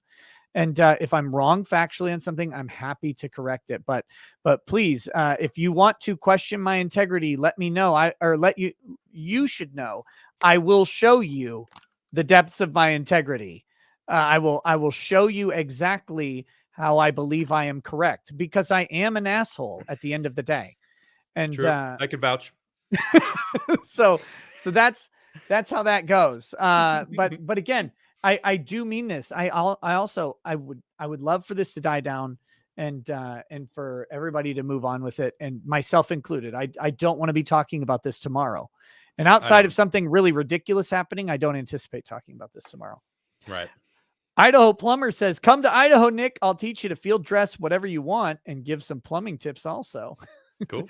Plumbing is one of the most valuable skills on the planet. It's the worst trade. I grew up in the trades. My dad owned a heating and air conditioning business, and he had like his electrician friend and his plumber friend, and the carpenter friend, and they would all come work on the house, and he would go do their air conditioning. So it was like a big trade system. So I kind of learned how to do all of the trades. Dude, plumbing is the worst. It is gross. You know what? All those plumbers out there, you guys are the real heroes. Yes. Yes. That's the thing with plumbing, right? Anything where stuff is wet is worse. Like, because I have cats, right? And like, if they poop on the floor or something, and you see it like late, like because it's like behind something, you're like, oh damn it, it's dry. and you're like, okay, whatever. You pick it up with a toilet paper, throw it away or whatever. Yeah. You take care of it. If it's that like fresh, wet cat shit, you're like, God, you're like crying as you trying to sift it off the carpet fibers, like, I hope it doesn't seep through the toilet paper. If my fingers feel wet, I'm gonna just eat a bullet. No, God, and plumbers, everything they deal with is wet and disgusting. Like wet human hair, like just hair clogging a drain. Looks like an eldritch horror from a Lovecraftian nightmare. Now, if you're a plumber that does installation in like newer buildings, like that's awesome. Like running stuff in it. Like I did that a lot with heating and air conditioning, where I'd run all the ductwork through the buildings when it was bare bones, and it was just fun. You know, it was like putting together a puzzle piece. That's the same with plumbing. But if you're like, afterwards, like, upkeep and stuff, or repair, or replacing pipes that are 40 years old, because there's many houses that just have old pipes. And no. It just gets just disgusting. God, I'm much respect to plumbers, and if major respect to plumbers. Like people ask me, like, they're like, oh man, I'm looking for a new career to try and make some good money or whatever. Should I be a lawyer? And I'm like, no, go be a plumber. Go to the trades. Not even just plumbing. I mean, electricians make good money. Plumbers and electricians, get into the trades, because it will always be needed. Always. Always. Tony Alto 1014 says, take a week off. I'll bring my loader and excavator. We'll build you some hunting trails, opportunities. Nice. We can talk law, politics, family life, and retirement investments. I'm old. I've done it all. Not always correctly. Hey, Tony Alto, if you want to bring an excavator and a loader, and look, I've got some shit that could use it for sure. You want to do that in the spring, you let me know. I don't know about taking a week off, but you're welcome to join the show. We can hang out and talk. I'd be down with that. Are you somewhere around here? That might be a long trip.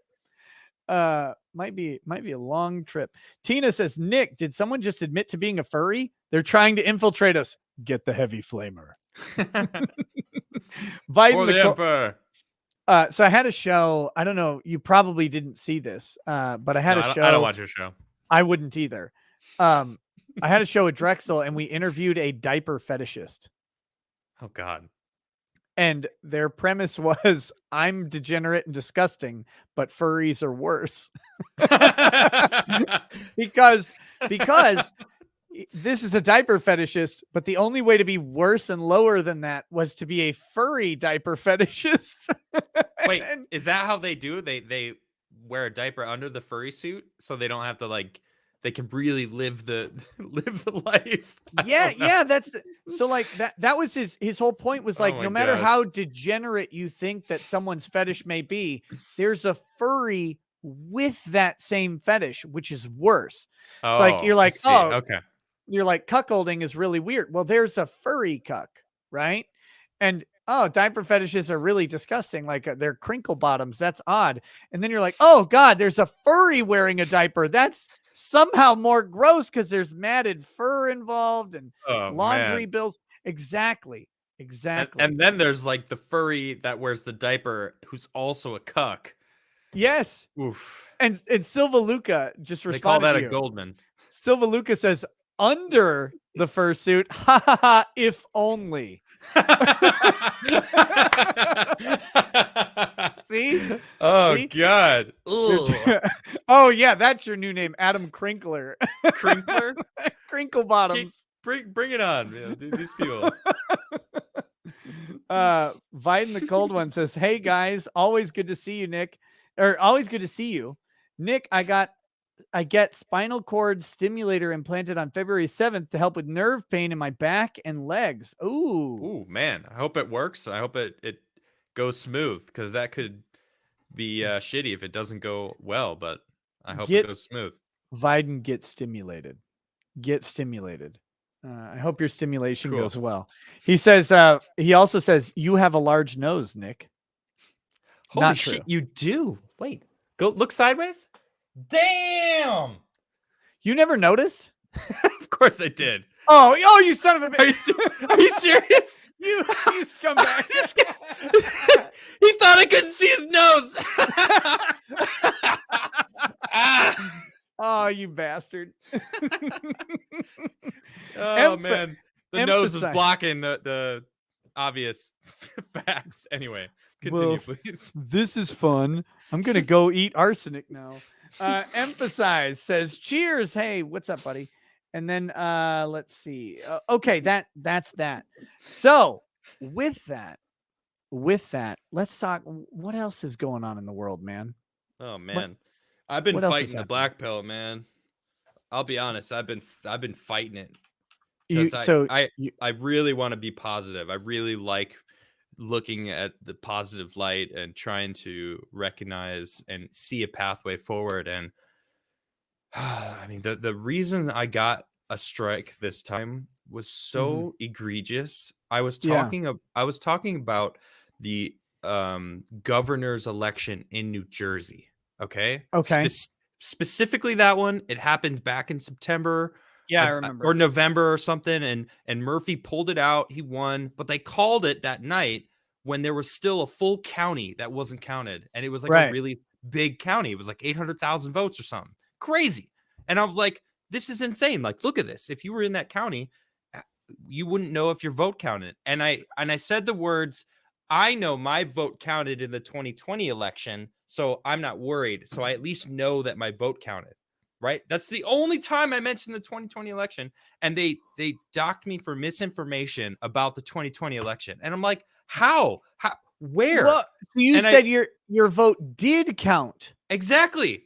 I said I checked online and I know that my vote counted. But if I was I know. So like that's the only time I voted in the past year. So I was using my own experience. And I was simply saying if I was in that county, I would be pissed because they're simply saying we didn't count your vote, but we're calling it for Murphy. Like, what is this? And to be clear to YouTube right now, because we have to offer the clarifying statements on this subject and the COVID subject.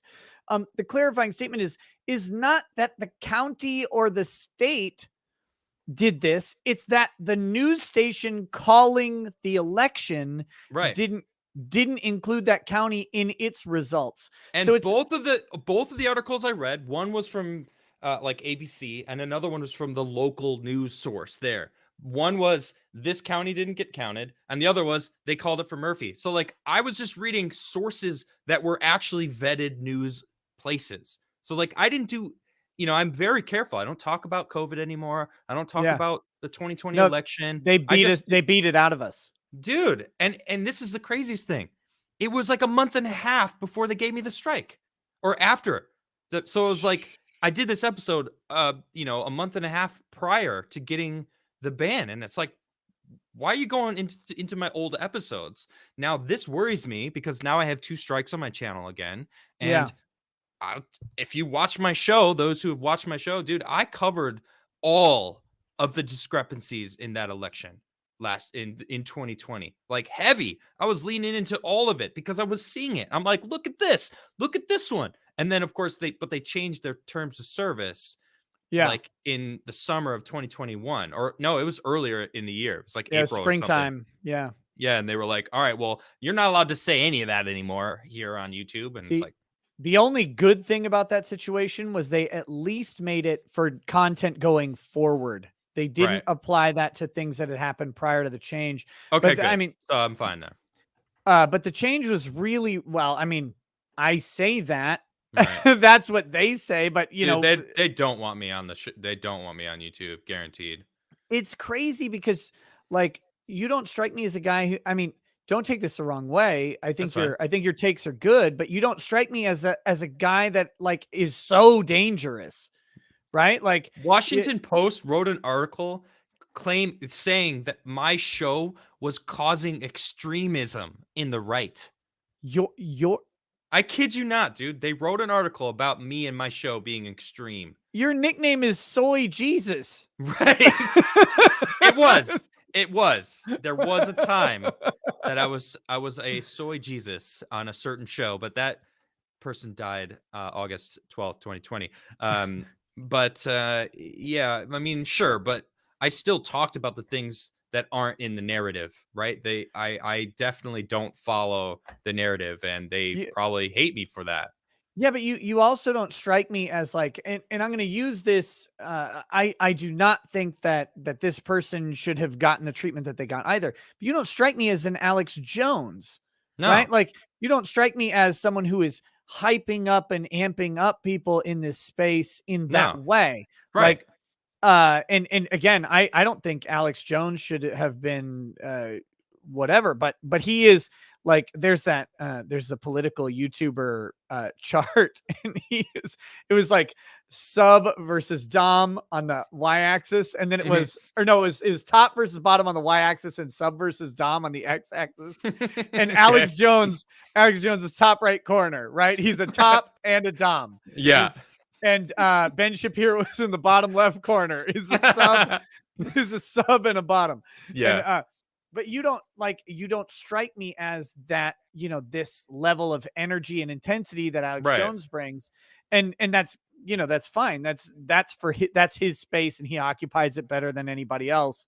And so it's just wild that Washington Post would write that article. When was that article written? Dude, none of those people, I don't know, early was it in the springtime of last year, 2021. Oh, okay. Gotcha.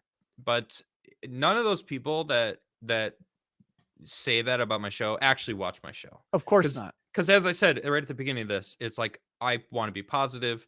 I do not like violence. I want everyone to come together. I don't like being divided and the separation between vaxxed and unvaxxed, black and white, racism. That's like all this division, Democrat, Republican, it doesn't matter. Like, they are trying to keep us so divided, and I hate that. I want that to go away. I want people to realize that we can be civil. We have to understand that people aren't going to always agree. They can believe different things. You have to not care. You could still respect someone and not like what they do. You could still. Did you find it? Or look at this? Eroding trust, spreading fear, the historical ties between pandemics and extremism. You're the first words of the article. I know, dude. Adam Crigler used to feed his YouTube following a politics-free diet of chatter about aliens, movies, skateboarding, and video games. That's bullshit. Then came the pandemic. Oh, now he devotes much of his talk show to his assertion that mask mandates are an assault on personal freedom. They are. They absolutely are. They are. I've never done an episode on that ever. My entire show, I've never done an episode about any of that. And I started the Timcast show at the beginning of the pandemic. I had no YouTube show before the pandemic. What are they talking about? They don't watch my show. Yeah, well, but the crazy thing is, whether you believe the mask mandate is good or not is irrelevant. True. Any mandate is an assault on personal freedom. Exactly. A seatbelt mandate, which a lot of people agree with, is an assault on personal freedom. You can't get in a car and not wear a seatbelt. That restricts your freedom immediately. Yep, true. And that Democrats somehow stole the election from Donald Trump. YouTube, I'm reading an article. We're not making an assertion. And I have never actually said that. I just reported on every single discrepancy, which there were so many. There were no discrepancies. The 2020 election was just fine, but Adam was reporting on bad information. That's okay. He didn't know. Yeah, I was new. Result, a much bigger audience. So you're saying the pandemic has made more people want to blame someone else because they've lost their jobs or they're lonely? Well, I mean, yeah. That's true. Yeah, I believe that. I said that. Let's see. Ian Bain, for years a campaign professional, had sworn off politics and launched a career in real estate. Then COVID hit, and he helped launch No Mask Nevada, organizing a dozen rallies against masking because he said the government was inflating the danger of COVID. He says, quote, people are isolated, alone, and they need to express their true selves. Yes. Okay. Bain said, I don't know why we're surprised that there's more extremism now. People came to our rallies because they craved the human interaction. Yeah. Okay. I won't go through this whole thing. We'll belabor it. Actually, if you scroll, there's a long article, a bunch of random shit. But if you go down, there's like another couple paragraphs about me specifically. Yeah, you're mentioned. They bring it back. You're mentioned 8 times. So we'll go down here. There you go. But real quickly, I was talking to an artist. He's done some. He's not Eric Waugh. I don't want anybody to falsely draw an inference. But I was talking to another artist who's done some paintings that I really like, and he was talking to me about going to college in the Vietnam era. And he's like, yeah, man, we went to the rallies and burned the draft cards because that's where the chicks were.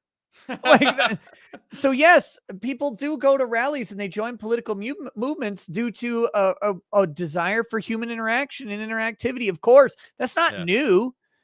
That's not new. That's how political organizations actually recruit. That's why they provide drinks. That's why they provide snacks. That's why they have musical acts come out and see this. Look at all the cool people that are going to be there. And oh, by the way, we've got a message for you while you're here if you want to hear it. Yep. It's just marketing.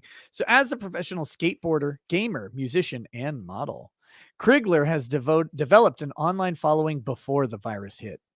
But last year, when he shifted his content on his daily YouTube and Twitch shows to focus on mask mandates and baseless allegations of election misconduct, his audience mushroomed. My Twitch has never mushroomed, and I only game, so that's bullshit. Not to mention their whole time is wrong on this, because I didn't do YouTube ever. I mean, I made a couple skate videos like in my 20s when I was skateboarding, but like that's it. Anyway, please. Crigler 36 #doxed, age doxed. Aha, you're old. Attributes. I'm 37. Just saying. Attributes his booming popularity. He now has nearly 200,000 YouTube subscribers to the pandemic. No, I don't. By the way, that's bullshit. I ascribe it to being on the Timcast show. There's no doubt that people were able to know and find out who I was because of the Timcast show. Right? I mean, that's it. I would never have this big of a following if it wasn't for going on that show. So that's bullshit. It has nothing to do with the pandemic. How many subscribers do you have now? I think like 190 something. Let me check. 192. 192. Yeah. By the way, guys, look, let's help Adam pierce that 200,000 barrier. Yeah, thanks, guys. Thank you. I've included him in the description, and it says in the description, and I quote me, subscribe to Adam, F you, Wapo. Yes. And then his name is tagged in there, The Crigler Show. You can click on it and bring you right to his channel. Thanks, and mate. then you can subscribe. Let's get that 200,000. He says, quote, people have a lot of time on their hands. He said, COVID put a lot of people on the internet more seeking community. Where's he pulling these quotes from? Your show, or did he interview you? Yeah, he talked to me for a little while, and I recorded the conversation. Actually, I have it, and he left out so much stuff. Yeah, they always do. Yeah, and honestly, I did it on purpose. Like, I knew that they were going to skew it, and I wanted to see. And I actually did a whole segment on it. I talked about it. You know, I went through the whole article, and I was just like explaining what we were talking about and how. And you could see how all of the quotes are legit. Like this, you know, it's not. Where's the extremism? All the extremism is what you're projecting in outside of the quotes. So it's pretty crazy. One of my friends, Dick Masterson, calls it lying and implying. And the way they do it is they lie by implication. They let you manufacture based on the result, the worst possible thing you could have said. They won't ever quote you on they'll quote you on what you said, but not on what they're talking about, because they want that. Oh man, he's talking about the election. Oh my God, let's see what conspiracy he has to talk about. Right. Yeah. And then, so Crigler had been a frequent guest on his friend Tim Pool's online show, mostly talking about pop culture. There's some falsities in that sentence also, but I'm not going to address them.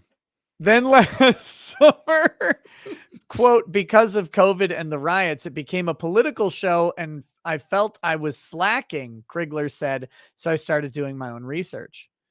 His online explorations led Crigler to believe that the presidential election was something But he also says the Stop the Steal campaign, the summer's demonstrations against police brutality, and the nationwide protests against masks probably would not have happened, would not have drawn as much support if Americans had not been stuck at home. Do you notice how that entire paragraph is not in quotes?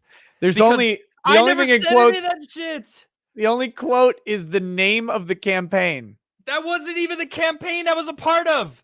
I did the walk away campaign. Like, what?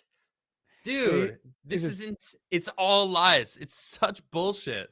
You betrayed them. That's why you got an article, right? Yeah, maybe.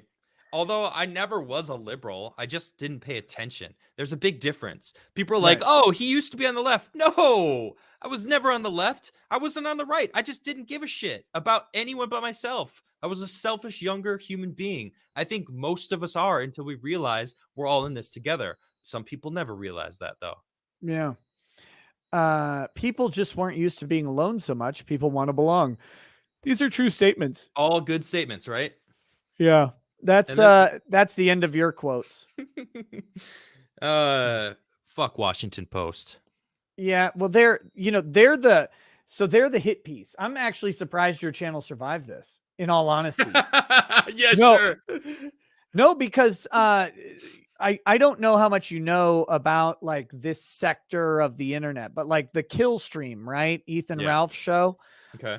They raised money for St. Jude's Children's Hospital on the Heal Stream is what it was called. And they had a bunch of wackos on there. I was on there, some other people, but they also had like, they had the beginning, the first like hour of the show was a debate about the Holocaust and stuff like that. And so like there's look, the idea was that I think I don't want to ascribe anything, but the idea was that it doesn't really matter who you are. Everybody's okay with giving money to kids who are sick, right? Through St. Jude's. And so they raised $26,000 for St. Jude's, and they went to donate it. And then the Washington Post shortly thereafter did a hit piece on that. And the hit piece for that, St. Jude's ended up rejecting the money. What? And everybody's super chats got because they did it through YouTube, right? The super chat to charity thing where YouTube doesn't take a cut and it goes directly through there. No, St. Jude's rejected it and YouTube refunded everybody their super chats. Wow. And then after the Washington Post hit piece, the kill stream was thrown off of YouTube, completely canceled, no strikes. It was just canceled flat out. Wow. Damn. Then after the 2020 election, it was, I think it was early 2021. The Washington Post did another hit piece on people like Fuentes and Richard Spencer. Yeah. And I think like James Alsop might have been in there. I don't want to misstate anybody, but that's the name that's coming to my head. There are like 6 or 7 people that they're like, these guys are white nationalists that are allowed to receive super chats through Streamlabs, even though they're demonetized on other platforms. And then like the next day, boom, all of them banned from Streamlabs. Wow. And so Washington Post, they do these things. They do these hit pieces that get disproportionate amounts of weight. Because let me see what, I wonder if there's any indication of how many people have seen this post, like a comment section. Yeah. I'll be honest. I have one of my best friends went to school for internet analytics. Like he is like he understands the analytics of YouTube, of Google, of like just the internet, anything he could find out. And he watched as my growth ended and stagnated, and he was like, I've never seen this. And people have come to me for over a year. Hey, I was unsubscribed to you. Hey, hey, I don't get notifications from your show anymore when I used to every day. And I go live Monday through Friday, same time. I haven't changed my time. I'm very consistent when I'm not on a ban or a strike. Yeah. But so like I still go live the same time, but so many people are like, I don't get any notifications. I have to go through your other social media channels because I post it everywhere. I post on my Facebook, my show page, my Twitter, and then Gab, Parler, Minds, Locals, Carbon, Getter, all these freaking different social media platforms. But I go through all of them, whatever you're on, and I post my show. So it's like, and more people have to go through those channels to get to my show than on YouTube. So they don't like me either. I'm definitely on some sort of list. Absolutely. Yeah, that's and believe me, I have been through that many times. And I just take the times when I'm not on those as a blessing. Yeah, true. But no, I made a misstatement. People in the chat corrected me. It was Wall Street Journal that did the hit piece on the kill stream. Okay. I believe it was Washington Post who did the hit piece on Richard Spencer and Nick Fuentes. Okay. And I think even Ethan Ralph was on the Streamlabs one. Look, and to be very clear, you know, there are many ideas that those guys have that I'm openly not the biggest fan of. But I don't think anybody should be demonetized ever. Like I don't I don't have that. I mean, I think everybody has the ability or should have the ability to interact with and transact with whoever they want to. Right. What is hate speech but speech that someone just doesn't like somewhere? Exactly. You don't have to agree with it, but it still should be free.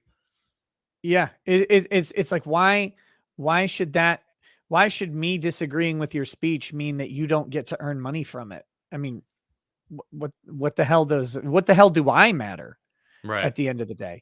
So yeah, I know. And Mediaite did a hit piece on some people I know who are covering the Arizona audit. Doug Tenaple and Behezy and my friend Q. Not that Q, the other Q. Out of the Darkness was his YouTube channel. All of those guys, they got a Mediaite hit piece in the same vein. And so they in the next day, all of them within an hour of each other canceled from YouTube. Wow. And it's like, wait a minute, because of an article that somebody wrote. Like this one does have 1,200 comments on it, but this is, you know, a year old almost. Yeah. 10 months old. So it's just crazy to think about how legacy media has this power to do that, even though people aren't interacting with it. Because I mean, 1,200 comments is actually a lot for an article like that. But honestly, I bet a lot of those comments are people defending me. Oh, I would wager so. Yeah, I wouldn't be surprised because I talked about it on my show, and I've got an amazing chat, and a lot of people in my chat will go to bat for me and have before. Yeah, but what I was gonna say is 1,200 comments, like on a YouTube video, isn't that much. Like it's a good amount. I love getting 1,200 comments of interactions, but it's not like a special amount. Like this is the Washington Post. This is one of the biggest newspapers in the entire country, and you're talking newspapers. Well, right, you know what I mean, publications. Okay, so for reference, my fallout of the Kim Potter verdict, that for law enforcement emails. This is the follow-up Kim Potter video. 1,900 comments. The Kim Potter verdict video that you mentioned before with where I just broke it down, 4,200 comments. Like we routinely show up the interactivity on these major publications as YouTubers. He flexing? Is he flexing right now? Is this guy flexing on me? Okay. Not on. Sure? I haven't looked at the comments. I'm talking to the chat right now, not you. All right. No. Okay. Fine. I'll do this. Flexing? Is he Let's do this. YouTube.com. Adam. Or wait, Crigler show. No. I don't want. Yeah. No. I'm This is gonna be even worse. It's gonna be worse for me. And pull up your comments. You want to do this? You want to do this now? No, but I'm kidding, of course. But he saw my comments. He's like, "Oh shit, I should move on." Actually, I didn't click on a single video. But okay. No, but the point is that independent media, we outdo the interaction of these people on a consistent basis. Yeah. And yet, for some reason, they're like, "Oh, well, there was an article written in the Washington Post. Now we have to act." It's like, imagine the converse, right? If I did an article that said that this guy, Mark or whatever, who wrote what was his name? I think I already deleted it. Damn it. Let me check. Let's get his name out there. Let's do it. Let's rake this guy over the coals. Mark Fisher, Mark with a C Fisher. Let's say I did a video that says Mark Fisher is a giant lying propagandist piece of garbage, right? And I wrote all this stuff about Mark Fisher and how dangerous he was to the Republic. Okay. And what if it gets more than 1,200 comments? Are they going to fire this guy? Is he going to be canceled from journalism forever? Like go back to your journalism license, you bigot. Of course not. But it's like, I think someone like you or me or heaven forbid a Tim Pool doing a piece on this guy could easily generate more interactivity and eyes on this guy than he could generate on one of us. But for some reason, he's given disproportionate weight right by YouTube. It doesn't make any sense. Yeah, it does, dude. They're all in it together. They all have this this camaraderie of, you know, following the narrative and convincing the mass public. What is it? The mass. Oh man, I keep forgetting the name of this. You're right, but I mean it doesn't make logical sense. Right? It's oh yeah, to people who follow logic, mass formation psychosis. Oh shit, you said it. Am I not allowed to say it? You're saying, I don't know. I've seen a lot about it lately. I've seen very controversial, right? I mean, the video got taken down, right? I don't know if it was Rogan who did it, but it's no longer on YouTube. Was that the Dr. Malone? Dr. Malone, yeah, who was saying that that's what we're seeing. That's why the Nazis had their freaking smart people that, you know, everyday people that you never expect to just suddenly turn on a whole section of humans, mass psychosis, because that's what happened. Yeah, well, it's so they had the, you know, the authority study on Nazi Germany, right? Like people were just more comfortable as long as an authority figure was telling them to take the answers. Mm-hmm. There was what was it? There's this guy, he's like a Christian guy and he advocates against abortion on college campuses. I can't remember, he's an Irish guy, I think.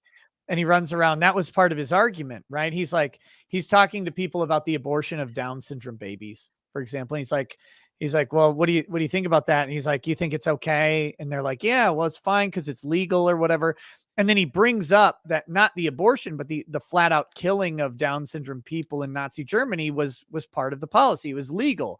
And he's like, oh, so was that okay? And then they're like, it's always the big dramatic turn of the carefully selected interviews. And they're like, oh my, I've changed my opinion now on abortion. Thank you. I'm at UC Berkeley. It's like, oh yeah, sure you did. But right.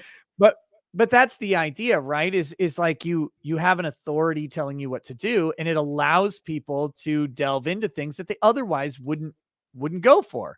Yeah. But someone told them they have to. And if we're going to pretend that the government isn't banking on that in literally every policy that they do, and like, big pharma.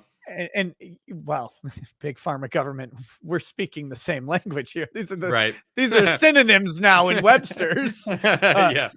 But if we're going to pretend that they're not banking on that's not the messaging, that's not the job of Anthony Fauci. I mean, he's no longer a doctor and a scientist. He's a propagandist. That's his role in the community, is to proselytize the beneficence of government and this particular program. And so, of course, that's what they're doing. Of course, that's the goal. By the way, just a reminder, everyone, but when big government and big pharma and big tech all start working together, that's fascism. That's fascism. Yes. It's not just fascism. It is the basis of dystopian horror.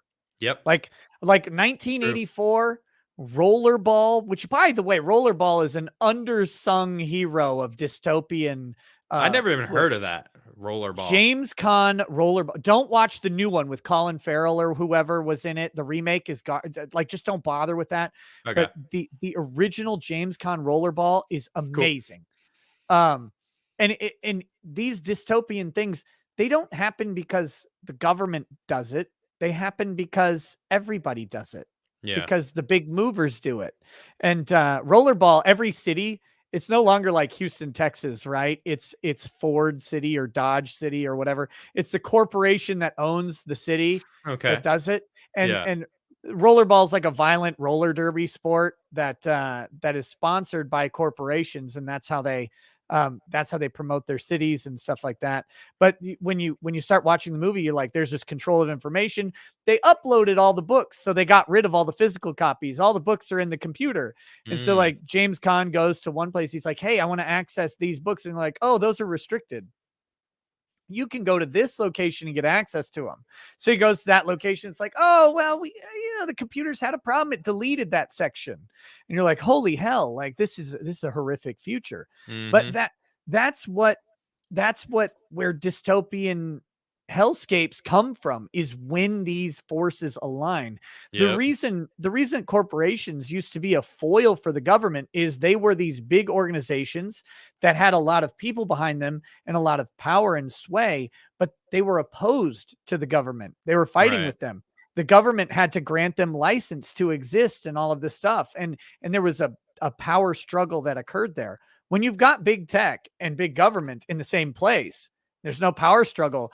Then big tech just gets to do all of the unconstitutional stuff that big government wants to but can't. Yeah, it's a crazy world we're living in right now. That's what I hate. I hate all of this. I really do. Because it's such bullshit. Mark Gee says, how do I file a lawsuit against my parents for not enjoying the great taste of Crigler coffee, the only coffee guaranteed to make you awake, not woke, as they continue to enjoy their inferior coffee blends like Folgers? Oh, God. How long have they been drinking Folgers? This sounds like someone that's been... part of waking up is Crigler in your cup. Your nut cup. I have to leave. I can't be here anymore. I'm uncomfortable. Oh, Mark G, thanks for getting him coffee, though. I appreciate you, mate. Thanks for coming by. You don't have to file a lawsuit against your parents. What you have to do is, Mark, I will tell you how to do this. You have to accept old people don't change their mind. They're set in their ways. No. I got the solution. What he needs to do is he needs to infiltrate their house. Dump out the Folgers. Exactly. And refill the can with Crigler coffee. There it is. And you do that. And you do that for like a week or a month or whatever. And they're going to be like, Folgers is really doing well. And you're like, unbeknownst to you, parent cucks, I replaced your stupid garbage coffee with Crigler coffee, and you just thought it was Folgers, and that's why you liked it, because you are brand attached. You were branded by Folgers. Now you need to recognize the inferior or the superior quality of Crigler coffee, the inferior quality of Folgers. Yep. Well, also, I have a bunch of different blends, and there's Folgers is a very... Well, from what I remember of drinking Folgers, I haven't had Folgers in like 3 or 4 years. It wasn't my favorite coffee anyway, back when I didn't have Crigler coffee, but it was very simple. If I can call coffee simple, I guess, because there's a lot of different flavors out there, but I need to, you got to try all the different blends, because there is a bunch of different blends. I have one blend that I don't even like. My own coffee company. Like, I'm like, this is not my flavor. Yirgacheffe is just like, it's a specific taste that you have to enjoy that. And that's just, I'm not a big fan. But a lot of people love it. It's like drinking whiskey versus drinking gin, they're just totally different, but they're both alcohol. They're both. Yeah. I don't like alcohol. All I've had is bad tequila. Well, let me tell you, buddy. Good tequila is a whole different story than bad tequila. Yeah. That's a good point, actually. But still. No, it's, and what's really, so Malcolm Gladwell, I think, he either wrote about this or he did a podcast about this. I can't remember. I think he wrote about it and I read it in What the Dog Saw. But there was a guy who was trying to make a better ketchup. Right. Okay. And he's like, this Heinz bullshit is weak sauce ketchup. I make better ketchup. And he would like hand cut the basil, because if you blended it, it would bruise the basil and it would cause like an inferior taste. And he did this stuff, and he would do taste tests. He would go into grocery stores and do blind taste tests. And every single time people would choose his ketchup over Heinz. Yeah. Well, Heinz is basically like high fructose corn syrup anyway. Right. With a dash of tomato in there. But the thing is, after the first jar, people go back and buy Heinz. And even though they liked the other one better, they would go back and buy Heinz.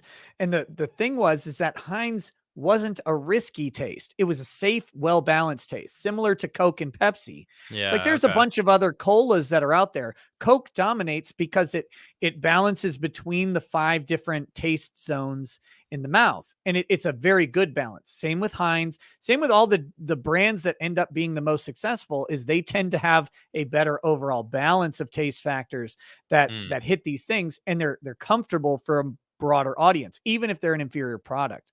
And so that's probably what's going on with the Folgers. So what you have to do is, I mean, I already mentioned you got to replace the Folgers with Crigler and just fool them, break the, we're breaking the conditioning. You got to do that. But you also have to get in there. You have to vice open their mouths and you have to punch their stupid taste buds right where they live, right? And you got to just pour coffee into their mouths, preferably while they're tied to a chair.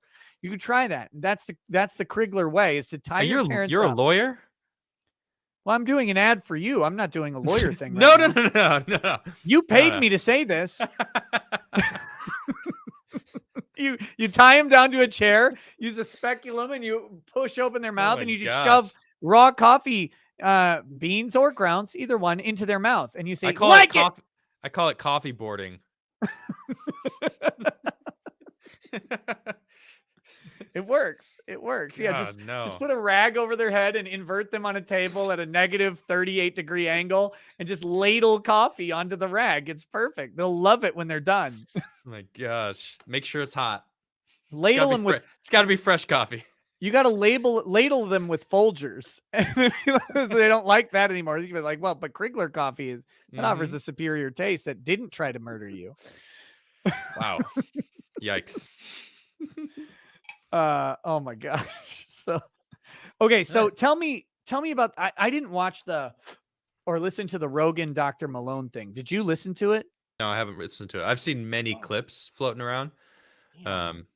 But I haven't listened to the whole thing, but I listened to his explanation of what that is, the mass psychosis, or no, the mass formation. Yeah, can you mass formation psychosis? Yeah, I think so. Something actually, like that. Here, let me send you. This is actually another doctor. Let me send you this. Hold on. Ooh, we've got like meta doctoring going on. Yeah, here. this explains it. Actually, he breaks it down really well. Can Sanjay Gupta explain it to me though? Because that's who I want to explain it. It's 2 minutes long. The thing I just sent you, and it's this guy. Where is it, in the private chat or on Twitter? Private chat. Yeah, private chat. It is something on Twitter that I posted, but should we watch it real quick? Yeah. It definitely sums it up. If people have never heard of it, it's definitely something for you to, because if you don't know what it is, and you'll hear this and be like, oh dang, yeah. Okay, here we go. Is this gonna get me super banned? No. Okay, good. No. Are you lying because of what I said about your coffee? No. No, not at all. Yes. No. Yeah, play definitely. It. We're totally fine. I don't have any worries. Tell me if you can hear this right away. I think I have the audio settings right, but I want to make sure.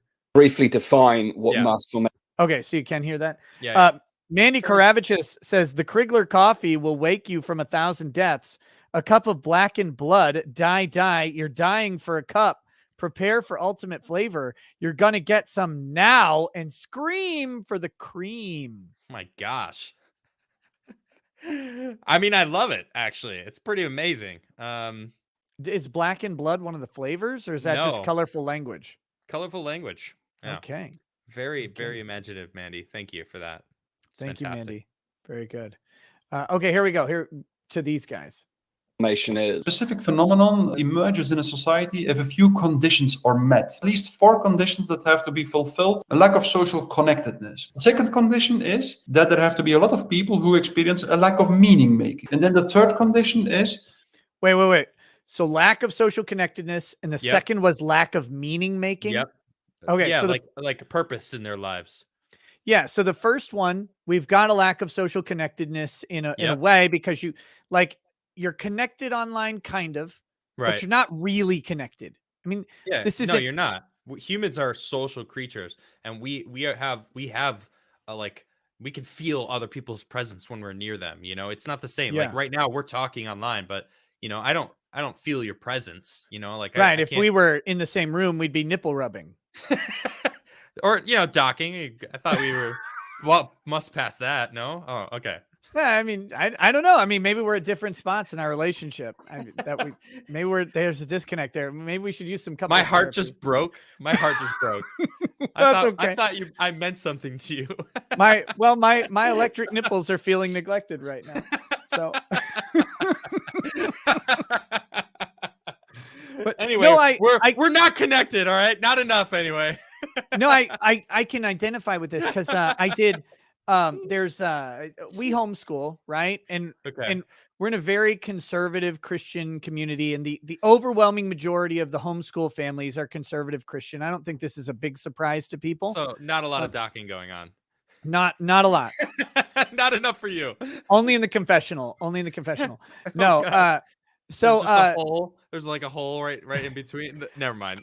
So there's this one family, and they own a farm, right? They're farmers, and they do farming as a profession, as a way of life. And they started observing the Jewish feasts, right? And even though they're Christians, and so they're like, these feasts aren't just for Jews, right? They're part of the Bible. We still believe in the Bible. And these are the feasts. These are the 7 times of the year that God says, hey, get your asses together and have some food, have some wine, and have some fellowship. Like, he's like, it's like we go to church all the time. God never said go to church specifically. And I dare people to find it, but God did say on these 7 days out of the year, take a day and give it to me. And how you give it to me is hanging out with your community. And so they decided to start doing that. And I like that. We hadn't been to church in forever. We do church in our house now. The church is not far away, but with my show going till like 5 a.m, it's hard for me to get up, get the kids ready, get me ready, and get to church by 9:30 or 10.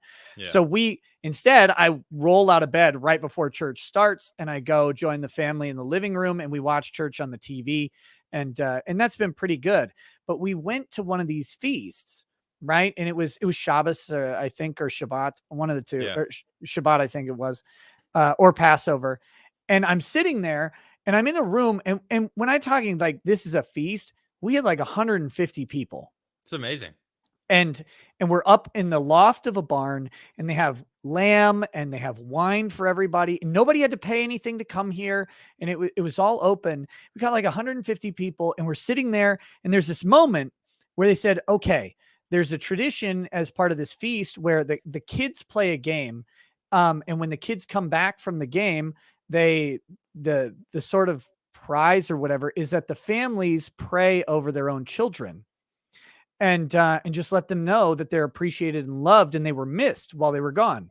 And you're sitting there in community, and I'm in this room, and all these people are basically homeschool families, and we have 5 kids, and we're not the biggest family in there by a long shot. There's a bunch of people with 3 to 7 to 10 kids, and you're like, these are all people who believe similar things to me. They believe in family, most importantly, and they're honoring their children all at the same time. And it was powerful to be in that room with all these people. And it's like, there's something about physical community that we crave. And I responded to that in a way that like you couldn't get. I can watch a million church services, and it doesn't matter how good the preacher is or whatever. I'll just be like, yeah, whatever, buddy. But in this room with no preachers around or anything, I'm just with a bunch of people who believe the simple thing in life. Like the simple agreement that we all have is that family is important, children are a blessing, and we all go through, like we're all there. And it was like, we don't, and that's been taken from us for 2 years now. Yep. Because they don't want people to have that. And this is the reason what we're watching. That's the number one. They don't want us together. They don't want us to be connected. They want us divided, because when we're divided, they manipulate. And that's exactly what this is about. Yeah. And so then the lack of purpose, it kind of goes hand in hand with that. Right. Because we don't have to worry about our house being burnt down and someone, well, sure, a little bit, but not from people raiding our stuff, killing everyone and taking our food. We don't have to worry about making sure we have food stockpiled for the winter time, because the food that we have, the system, the society we built that has everything at the store, we can just go buy, and we don't have to stock up things because they just have arranged it so different things are in different seasons. We import food from other places in the world where it is growing still. We're good. We don't have really, our purpose before was to make sure we can eat, procreate so that our lineage continues, and make sure we don't die. Right? Yeah. We've right. taken all of those things. You don't have to worry about it. In fact, they're convincing you not to have kids. Right? You don't have, no one's, green grass is what most people do as lawns. They don't actually have food. And then what's the last thing? Not to die. I mean, we have medicines for literally everything to keep you alive. Oh, absolutely. That's the thing. And over on Odyssey, by the way, you can watch the show on Odyssey if you don't like YouTube at any time. There you go. Oh, and real quick, while we're talking about all these subjects and Adam getting a ban, guys, if I ever get another ban, because my other 2 YouTube channels have been yeeted by YouTube, I'm still working on it, but I don't have high hopes because of past interactions with YouTube. But you can find me. I do have an alternative streaming setup at ricadalaw.locals.com. And I feel attacked right now. If I am banned in the future, there will be that will be where I go during temporary bans and all of that stuff. So you can check me out, ricadalaw.locals.com. It is free. You have to make an account, but it's free. You can join and follow. If you want to comment and interact higher, that does require membership, but you don't have to do any of that. You can join for free, and there's content posted over there. Sometimes I do hot tub live streams over there as well, because of the whole God thing, is nipples out for God. Anyway, over on Odyssey, Unsent Passenger says, Ricada Law, what you felt was security. Yes, I felt for a brief moment that I was in a room full of people who were so peacefully anchored against the entire tide of society that I felt like there was hope for just a minute. That we would have the very basic thing of, I love my spouse and I love my kids, and that is my purpose. That was shared by so many people that I did. In a weird way, I felt safe and connected. I felt like government couldn't take that away from me, because we're in a barn on someone's personal property, despite, and by the way, there were masking orders in effect at the time. We were definitely, I violated COVID orders. Fuck you, Tim Walz. Come at me, come after me all you want, and I will fist you in court. In court, in front of the public. I will live stream fisting you in court if you try and tell me that my exercise, my religion, was against your stupid mandate. Come at me. I dare you. I was happily breaking the mask mandate to gather with this group of people. And I felt like in that moment, no government could stop us. And it was weird because it's just a couple, I said it's 150 people, but you got to realize with homeschoolers, that's like 3 families. Right. so we're all sitting, we're all there, and we're all together. And yeah, it was security. And it was that thing. It was social connectedness and then a purpose. And our purpose was simple. It wasn't complex. It wasn't some giant goal that was crafted in some political narrative. It was just like, our purpose is just to be here and to grow ourselves, to grow our traditions, and to spread that. And it was cool. Sorry, I'm ranting about this. No, but you pieced both of those together so well with that story, because they are trying to stop you from doing that. And being together and having children and kids and believing that they're the future and also a blessing is part of the second part, is that purpose in life. It's like, that is when you have kids, they become your purpose.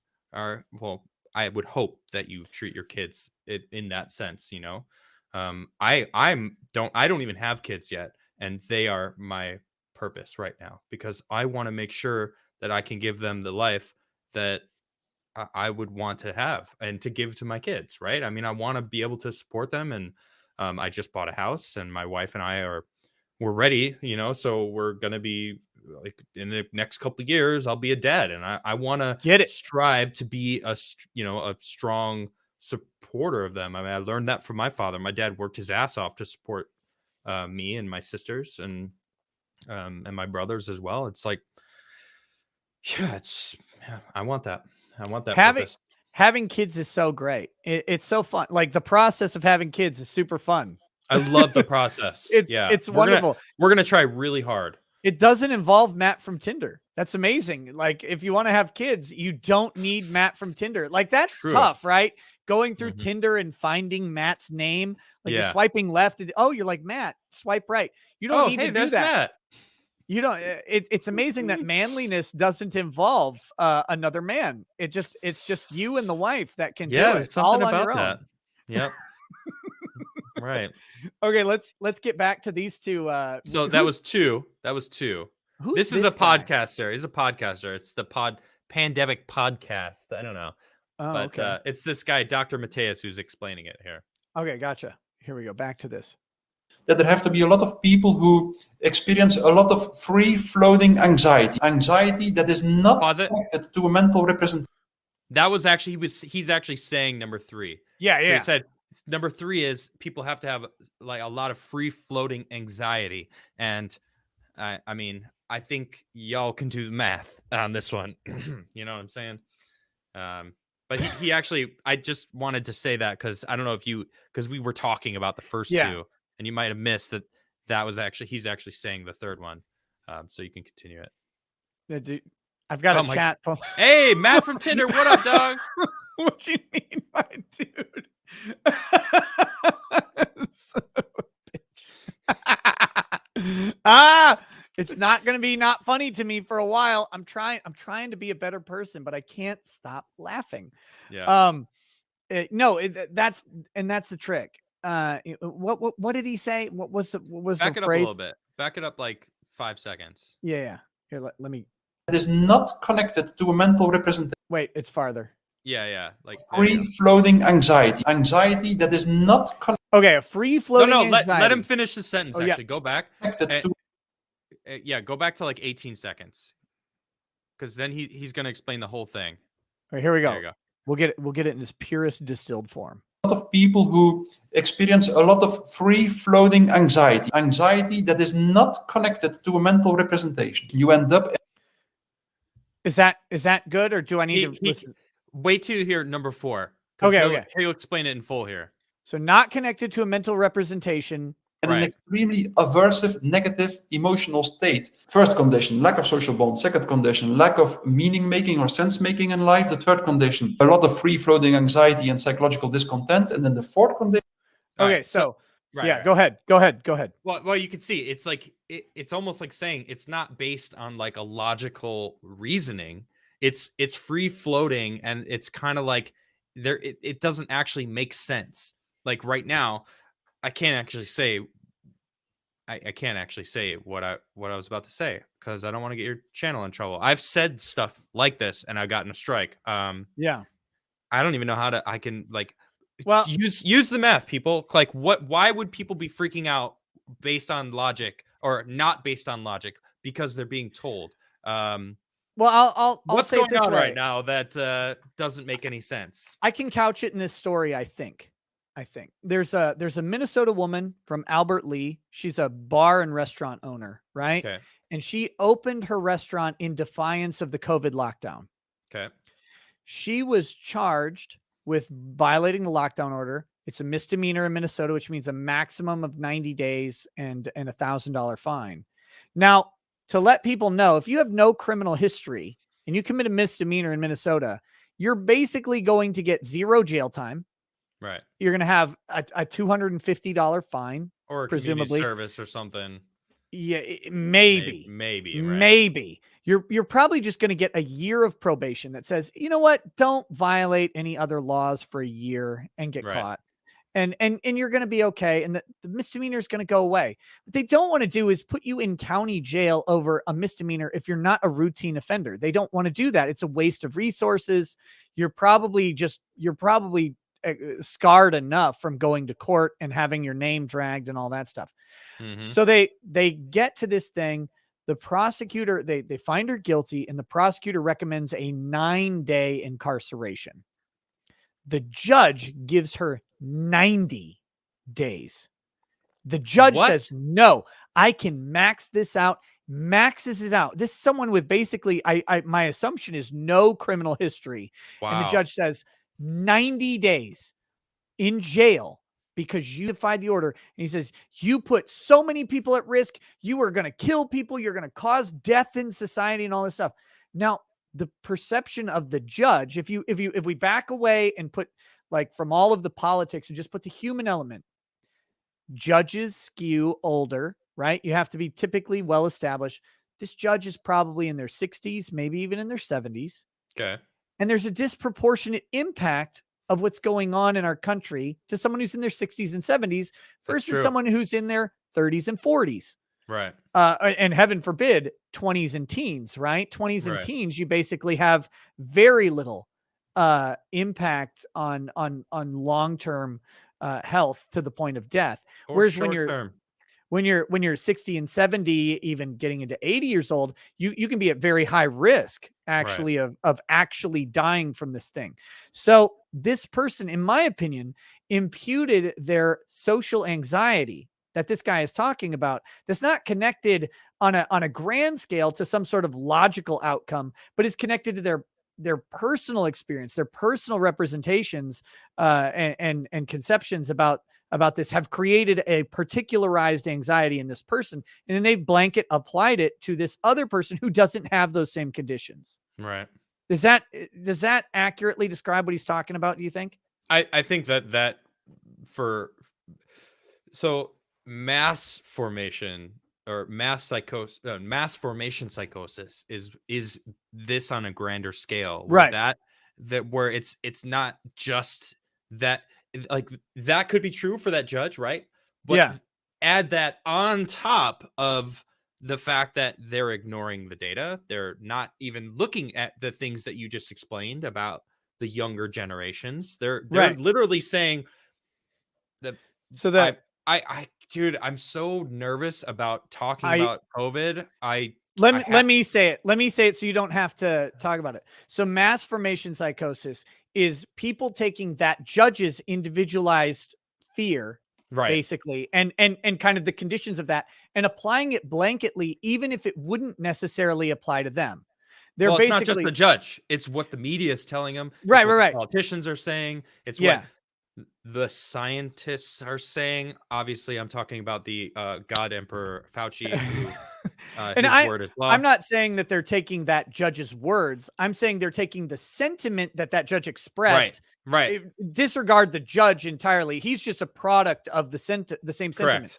Yes. When you have 20-year-olds expressing concerns about their personal health in the face of the data, that's when we've got this idea. It's like, no, you're taking something that doesn't really apply to you and your demographic, and you're saying that you're concerned when really the concerns are in this other way.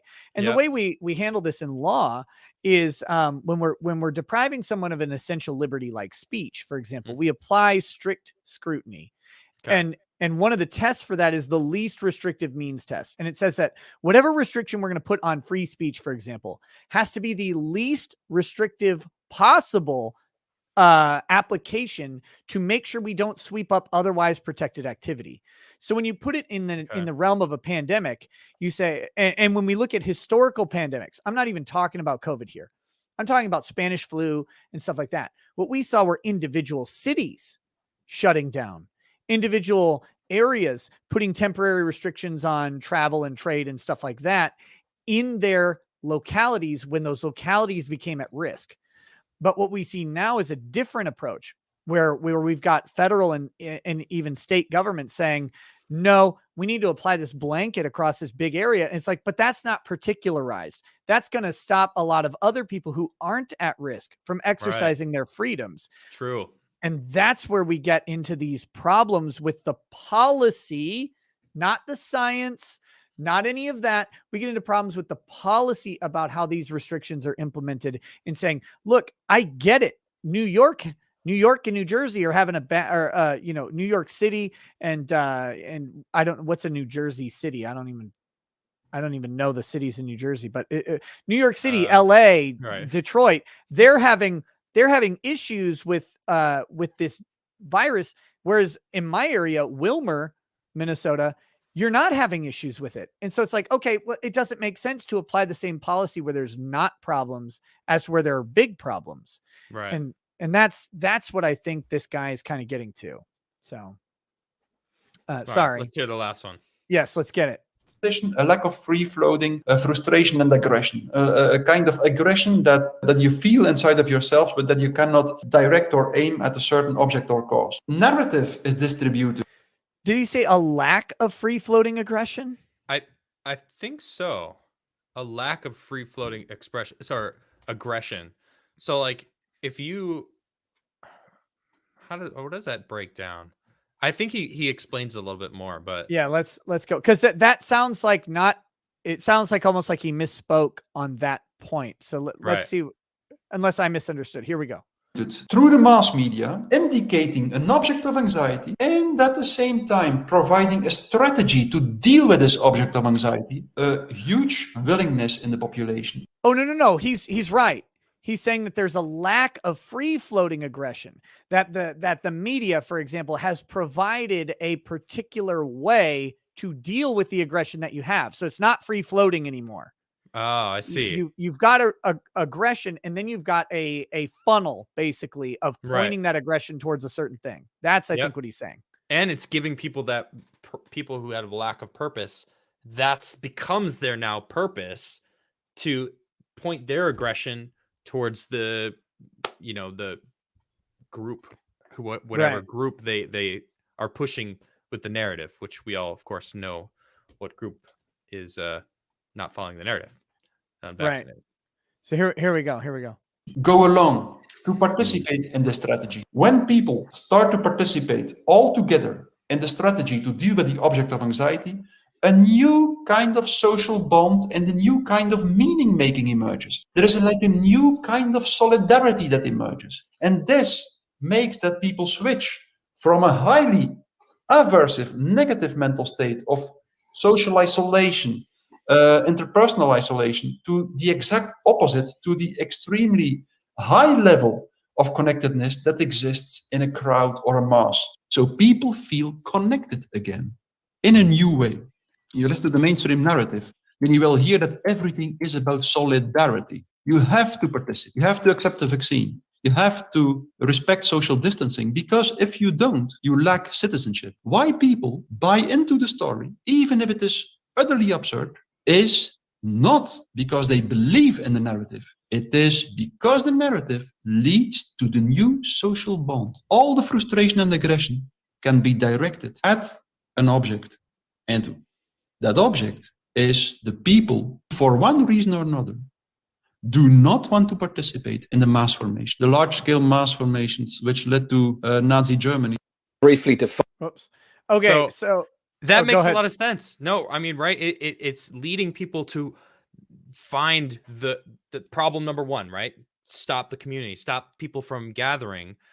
So like break down what society was, right? And lead it to saying, if you follow these steps, and you will regain camaraderie and have that feeling of community. And if you don't follow these steps, then you will be shunned. So people without purpose, without any of this, now are feeling virtuous, right? That's why we're seeing more virtue signaling than ever before, online and stuff, because they are feeling that they are doing what's right for society now. That's what they were taught. That's what they're seeing. Celebrities are doing it. They're seeing politicians are all doing it. It's all the same. They're all acting out and being so virtuous with their masks, and they're taking their pictures in the hospital of with the with their kids being vaccinated. I mean, these people are insane. Yeah, and to be, let me state this again for YouTube, for the censors.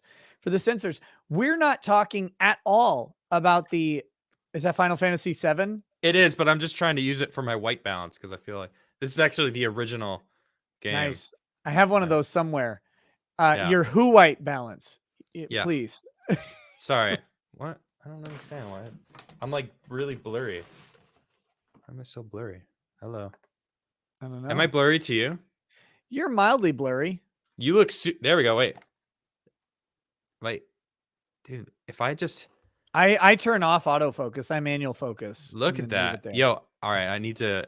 I'm like, I've been blown out this whole episode, and I like can't really fix it. But you've been ah.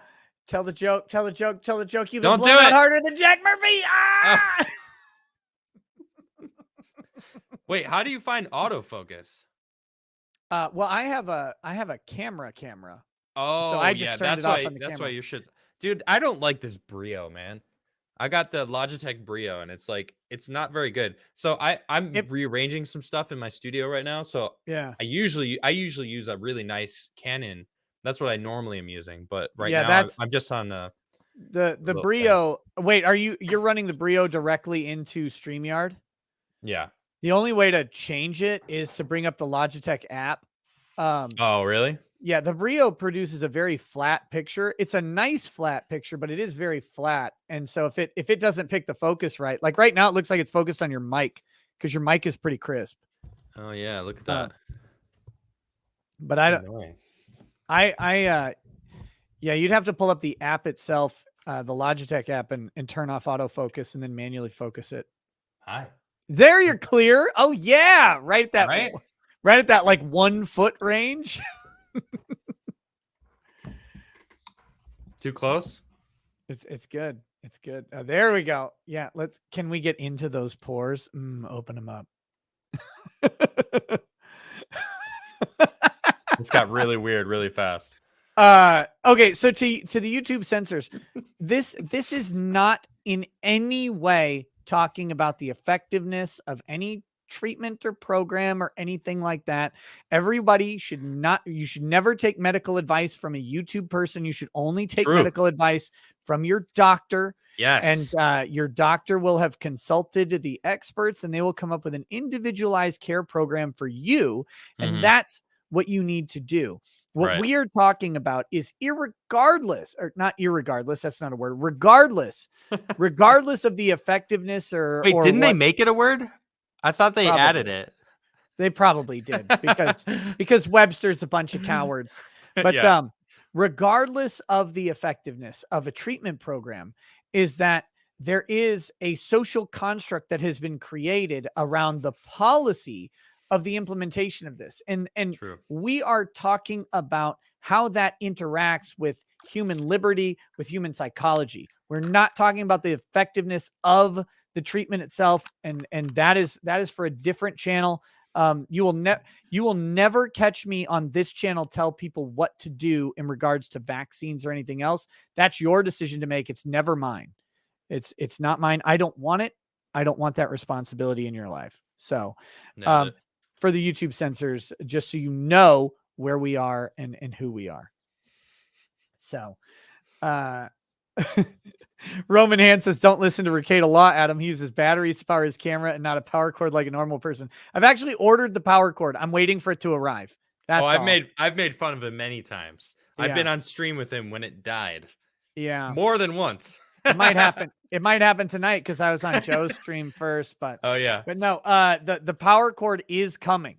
It is coming as soon as I can get it. So hopefully really soon. But yeah, no, I think this mass formation psychosis, it would, if that's the proper label or not, I don't really care. The concept of it is right. But someone called us out, and so I want to make sure and read this one. Z Michael Gelke says, you guys misunderstood points 2 and 3 in full. Now, I will say, I don't think we misunderstood them. We may have not stated them eloquently, but I think we're following what you're saying. He says, 1, fractured people. 2, who can no longer make sense, e.g. news versus lies. 3, with a general anxiety about life. 4, who are given an official answer. Well, number 2 was about a purpose, though. Having a lack of purpose is not the same as not being able to differentiate truth from media or like reality. So I feel like, and what's 3 again and 4? Oh shit, I just lost it. Hold on 1 second. 3 was with a general anxiety about life, and 4 was who are given an official answer to 1 through 3. Okay, that makes sense. Number 4, definitely. Yeah, because that becomes their new. Well, I feels like he's just saying it in a different way than how we broke it down. I maybe, like I said, I think we got it. I think we're on the same page, but we might have inartfully stated it or in a way that wasn't as cognizable. So thank you very much for clarifying our failures. Sure. Please highlight more of my failures. That would make me happy. That would be great. He comes back and his nose is just highlighted because it's a big failure. I want to get back to this. You got banned because of election claims, which is just crazy because you're barely like, I thought you would have gotten banned over COVID claims or something. Cause I don't talk about COVID ever. I only talk about it on your show. Thanks. I don't care if you get banned, you know? Look, if I get banned over anything said here, I mean, then we know the score. And I actually think I'd have a reasonable chance on getting that overturned because we've been very, very clear and careful. We're not talking about the effectiveness of any treatment or even the effectiveness of a government program. We're talking. I wasn't talking about the 2020 election. Yeah. No, I mentioned it once. I thought it was like an algorithm. And I was like, you know what? I'm going to appeal this one. And I really feel like if a human reviews it, they're going to see like, oh, he wasn't even talking about the 2020 election. He was talking about and I didn't even say that there was any discrepancies that like would have caused any change. You said your vote did count. Exactly. Which would suggest my vote that counted. There wasn't a discrepancy. Well, but I was talking about the New Jersey governorship election, and I didn't even say that it would have altered that election. I was just reporting on a news story about one county not being counted. And I'm like, how can a full county not be counted? I was reading the news. I didn't even like have any opinion on any of that. It's I don't know. I don't understand. So I wrote my appeal. I was like, I said exactly that. And, I don't understand how I would have gotten a strike when I wasn't even talking about the 2020 election. Did they reject your appeal? Yeah, of course. Within like 30 seconds? It wasn't. If it was within 30 seconds, I would have been like, this is BS. But it was the next day. So it was a human reviewed it. So someone watched it and still was like, nah, we're going to let that strike stay. So I don't know if YouTube wants me to say this, but you know what I found out? What? With my most recent channel strike, which was also bogus. Okay. Because it was election integrity as well. Mm-hmm. And I was just responding to a super chat about the Arizona audit. And I was saying that the Arizona audit wouldn't matter, that was not going to produce the results that many people were looking for because the election was done in a constitutional process and everything was going to be, you were not going to change that outside of like an amendment. Yeah. And so I was laying that out. And I found out that there are third-party companies that are outsourced the review of community guideline strikes. What? Yes. So that outside of YouTube? Right. So they contract with a company on this community guideline stuff, and that they, on occasion, you never know when, right? Some of them will be reviewed by YouTube staff and others will be reviewed by a third party. And those third parties are trying to fulfill their contractual obligations to YouTube.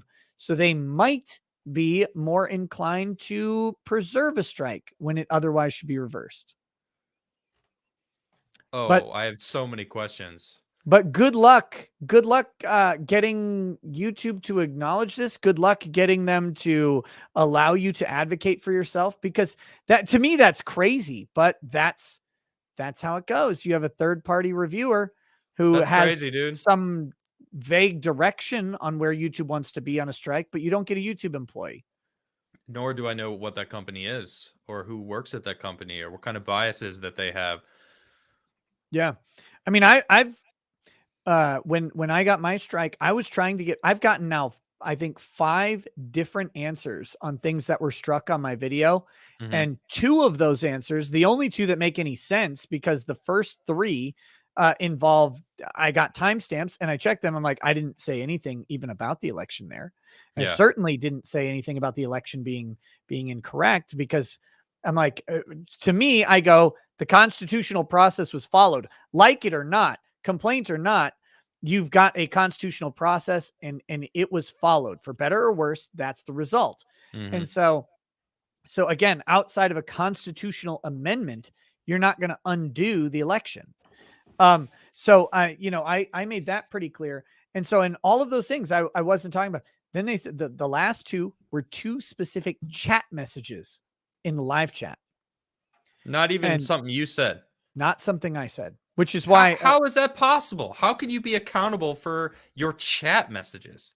I don't know, but I'm going to be disabling the live chat on this one because we talked about sensitive subjects, and I'm sure people have said something. And until I get a different word from YouTube on it, that's where I have to be, which is it's bullshit. That's crazy. Because and I said, well, can I get a list? Can I get a list of things that my mods need to ban so that I can do that? And the answer was, well, we don't even know what it is. We don't know what it would be. So what? Yeah, because so it could have been bullshit. Yeah. Yep. And that's the way it goes. And just to be very clear, my YouTube partner manager was actually very good on this, as far as I could tell. Unless they're lying to me, which I mean, I don't actually ascribe that sort of motive to a partner manager whose job is to try and help me grow the channel. I don't think that they would be lying to me about this. They have no reason to. But enjoy chat right now, guys. They enjoy it because it's gone after the stream ends. Yeah. So what they did was they reached out, they got a response from community guidelines, and then they said, hey, I don't actually think that this violates those guidelines. Can we get some clarification? Ghosted by the community guidelines team. Of course. You know how many responses I've gotten for all of my strikes and appeals? Zip, zilch, nothing, 0. Just rejected. That's it. Rejected on all of my appeals. Yeah. So it's a mess, man. And there's I just hate it. Cause when I found out that there was a third party company reviewing it, I was like, well, fuck it. I mean, what do you even do with that? I don't even have someone I can grab and yell at, it's some random company that'll not be named. And not everyone has a number they can call and talk to someone specifically when they have issues with their YouTube channels. But it hasn't done me much good because they have special privilege. Look, man, I think the only people who actually get the real special privilege are people who have talked to Susan. People like Ethan Klein, people like Keemstar. I know somebody. I'm not. Oh, wait, you're not talking about me. No. No, you think this guy knows people? No. I was like, geez, I just have a partner manager. She's nice and helpful. And we have meetings, but I haven't been. I know who you're talking about now. Yeah. Yeah. Yeah, because chat just told you, idiot.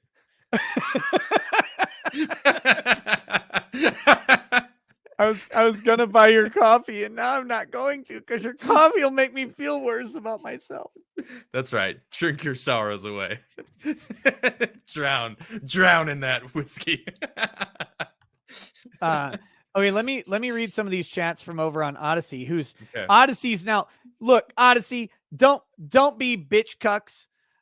Where we're bitching about YouTube and you're bitching about us bitching about YouTube. Don't you dare. Don't you dare be cuckolded to the bitchery. Here we go. Let me read these. Where are we? Okay, Great US says your reality check about Bullet Train's comments to Good Logic, who's obviously tainted by New England socialist light politics, was surreal. My knee-jerk reaction was to feel an out-of-body experience as if my brain took over your vocal cords. Yeah, I was on Good Logic show, and he's like, why don't we have bullet trains? And I'm like, because they're bullshit. Anyway, long story short, bullet trains are not going to be a solution for the United States. Just get on a plane. I hear there's bullet trains in India. Yeah, and it's great. Everybody wants to take them all the time. They make me want to eat a bullet train. Great US says Fediverse equals no. Gab was on Fediverse approximately 3 years ago, and with time, they described it as high school structure. It gobbled up resources on the host site when any Gab user communicated to other sites on the verse. Being on the verse seemed good when a site is tiny, but not with 500K active users.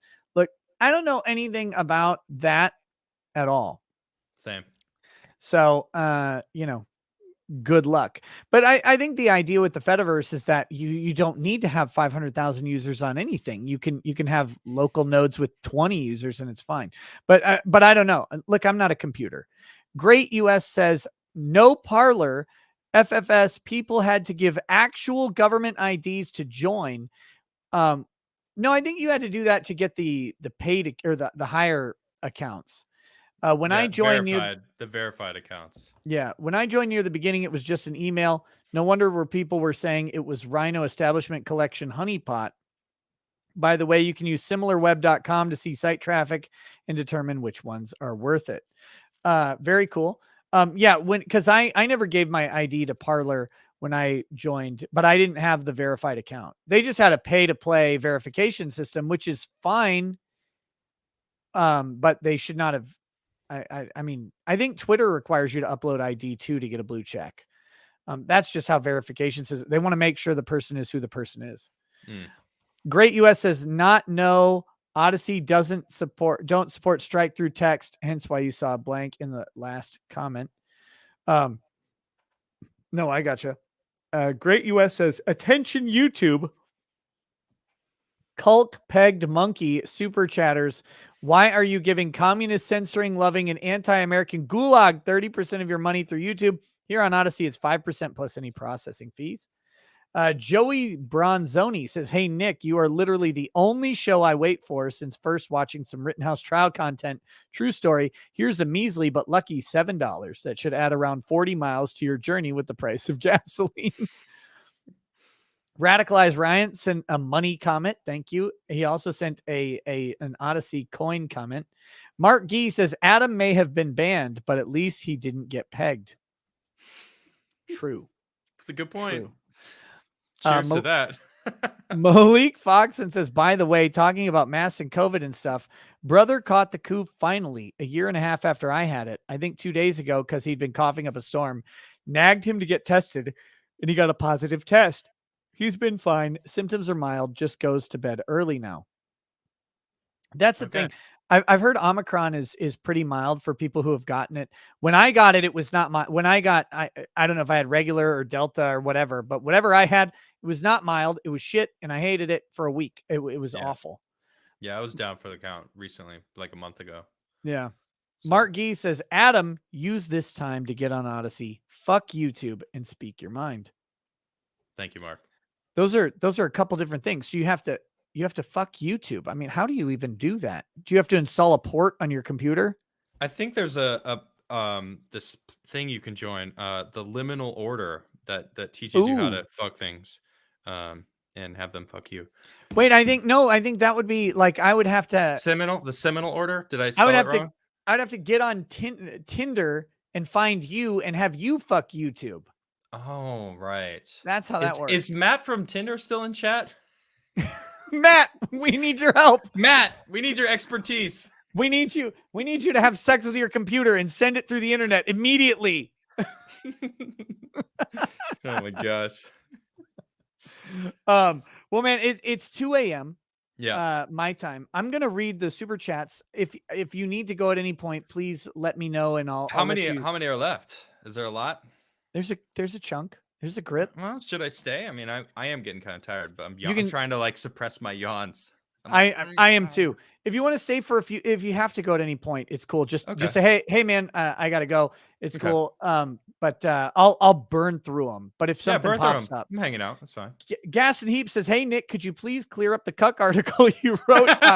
Yes. Here, I'll clear it up. I said in my article that it is never okay to be a cuck ever. It's never okay to be a cuck. And I stand 100% behind, in front of, around, inside that article. It is never okay to be a cuck. You should be kink shamed if you are a cuck. Don't be a cuck. Guys, you're better than that. Right. You're better than some other man having sex with your significant other. Be a man. That, like, if there's one thing I'm convinced about masculinity, despite everything else, it's that you should never be a cuck, because you should always be the one deriving sexual pleasure from your own sexual acts, not from someone else's. That just don't be a cuck. For fuck's sake, please value yourself more than that. And if you don't value yourself enough for that, first, get work, and then get worked on, and then stop being a cuck. So there, I cleared it up. There it is. Derail Gaming says, Adam, you should you should set up a Chatterbait account. Is that what he used? What is that? I don't even know what. I've never even heard the word Chatterbait before Jack Murphy. Imagine if you did YouTube live streams, okay, but you were naked and had like a Wii Vibe pink dildo shoved in your ass that every time someone sent a super chat, it would go. Yeah, that's not happening. Yeah. Oh, so it's like a live streaming sex porn thing. Yeah. Yeah, that's what they were doing. So like I was no, I thought it was just kind of like another porn site or something. I had no idea what Chatterbait was. No, I was trying to explain to someone like what but interactive. Yeah, you have a chat. Oh, wow. And so when he was saying 69 for 69, right? Oh no, that's what that was. He was saying, now don't mistake that for dollars. He was talking about Chatterbait's currency because they have like a bits like Twitch, right? Oh my god. Listen to this. Oh, that's funny. What do you think 69 Chatterbucks is worth? I have no idea. $3.50. Inflation, man.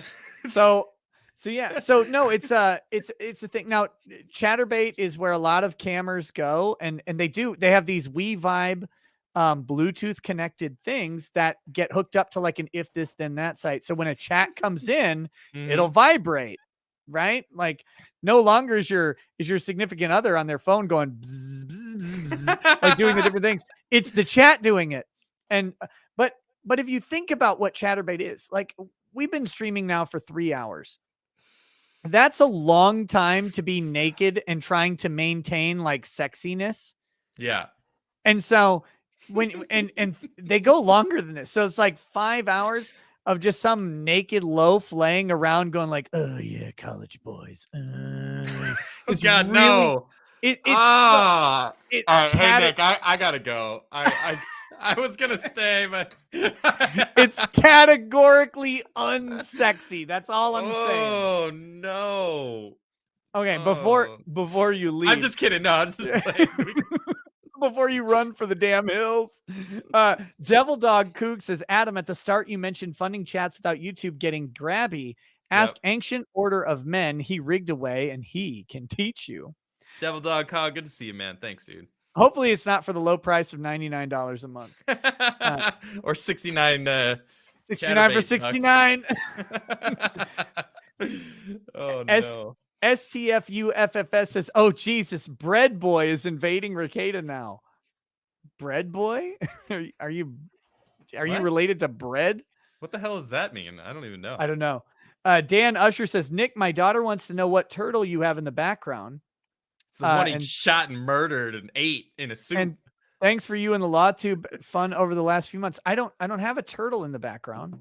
Is that not a Ninja Turtle figure? What are those two figures? That's a salamander, Warhammer 40K Space Marine. I could see how that kind of looks like a Ninja Turtle a little bit. Yeah. If I look, I could change the focal length on the camera and show you, but I won't. Yeah. That's a Space Marine. So I don't have a Ninja Turtle in the background. My favorite Ninja Turtle was always Angsty Raphael. Right. Like that. Okay. That's what it was. Life is so hard, man. Come on, Leo. This is stupid. I want to use my weapons. And that movie was awesome. The first Teenage Mutant Ninja Turtles, one of the best movies. Was that come out in the 80s or the 90s? Was that the 90s? Early 90s. It was early 90s, yeah. Chat, what year did that movie come out? Was it like 92? I'm guessing 92, 93. I liked the first three. The third one was super corny, but I liked all three of them. I've never seen the third one, but did it use the outfits the same? Or was it still that kind of vibe? Oh, yeah. Never saw that was the one. Turtles, they traveled through time back 1990. Hey, what up, Garrett? What's up? Yo, Quarter Black Garrett. Quarter Black Garrett. Hey, buddy. How's it going, What up, homie? I trust him. He said 1990. All right, cool. I trust that. If anybody knows their cinema shit that I'm going to trust, it's Quarter Black. It's true. It's true. Okay, next. Squizgar2322 says, you could say Jack has been thoroughly spit roasted. One could say that. Dysentery Joe says, Adam, mom needed Christmas ideas for me. Sent her to your site. Got 4 bags of beans and a grinder for Christmas. Coffee blend is nice. Yes. Nick been following since the Kyle trial. Will stay. Hey, thanks, Dysentery Joe. And thank you for supporting. I appreciate that a lot. Right outside the narrative says, Woot, an evening with some Crigler coffee, some banned Crigler, and some Mercado laughter. Fans since Rittenhouse coverage. Well done. Also, I'm back. I'm back, baby. Nice. Welcome back. Mario Carter says, don't lie, Nick. We know that you watch Rimcast IRL. Oh, God. Oh, I'm glad I I have nothing to do with that anymore. I have not seen it, but there's a lot of chatter, not a lot of chatter bait, but a lot of chatter that that people are going, to Tim's show and dumping a bunch of super chats and that he is not reading them in regards to Jack. Look, okay, hold on. I have something to say about that. I do too, but go ahead. That's been the case since we started the show. All right, in the beginning of 2020, he's done that the whole time, people. And this one's good. Yeah. I would simply suggest that you are if you're expecting. Tim made it pretty clear, I think, the first show, and whatever you think about what he did on that show is up to you. But he made it pretty clear that he wasn't going to delve into the drama. He wasn't super interested in it. So if you're dumping super chats into Timcast to get your chat read about Jack, you're throwing good money after bad, or good money after bad if you're results. Dumping it in there to have it get read anyway about anything. I mean, it's the same. Sorry, I don't want to. I'm not trying to talk shit. It's just the truth. No, yeah, people on my that was the funniest thing about Jack's response to me. Was he said, you don't look good to our mutuals because you're doing that. And well, who is your mutuals with Jack Murphy though? Well, I can think of, I think four-ish people. So we got Tim Pool, I guess. Sure. Right. We've got Viva and Barnes. Okay. Right. Which I didn't know were mutuals until recently. And then I guess maybe like Sydney and Elijah or some people at Blaze. Cause I know there's a grip of people at Blaze who watch my show. By the way, shout out to my Blaze people. Blaze is awesome. They brought me out to Texas too. I really like all those guys. I have not been out to Texas, but I was a founding contributor of founding. I was like, the moment that Blaze TV launched, I was an immediate subscriber to it. Nice. And annual subscriber. I think I still am. And shout out to them. I talked about this when I got to go on Glenn Beck's show a couple times during Rittenhouse, is that I used to listen to Beck, and his show and what he did with the Blaze specifically was an inspiration in part to how I did this show, because it showed me that someone could do something independently and make something bigger than what anybody thought before. And I think whatever anybody's opinion of Glenn Beck is, and you're welcome to have any of it, what he built it showed everybody. And I think it was a pioneer in the way of how media has gone towards independent. This guy built a network that couldn't be done, and everyone told him it couldn't be done. Everybody said he was stupid for trying it. And then he did it. And so that's it's awesome. Blaze makes good shit. Yeah. So I guess maybe some Blaze people would be mutuals. That's about all I know. Oh, and Posobiec, maybe Posobiec. I noticed you didn't include me on that list, but that's okay. Well, I didn't know you. I didn't know for sure you had ever met him. But did I look bad to you? No. Okay, so Jack did all the work there. He did all the heavy lifting.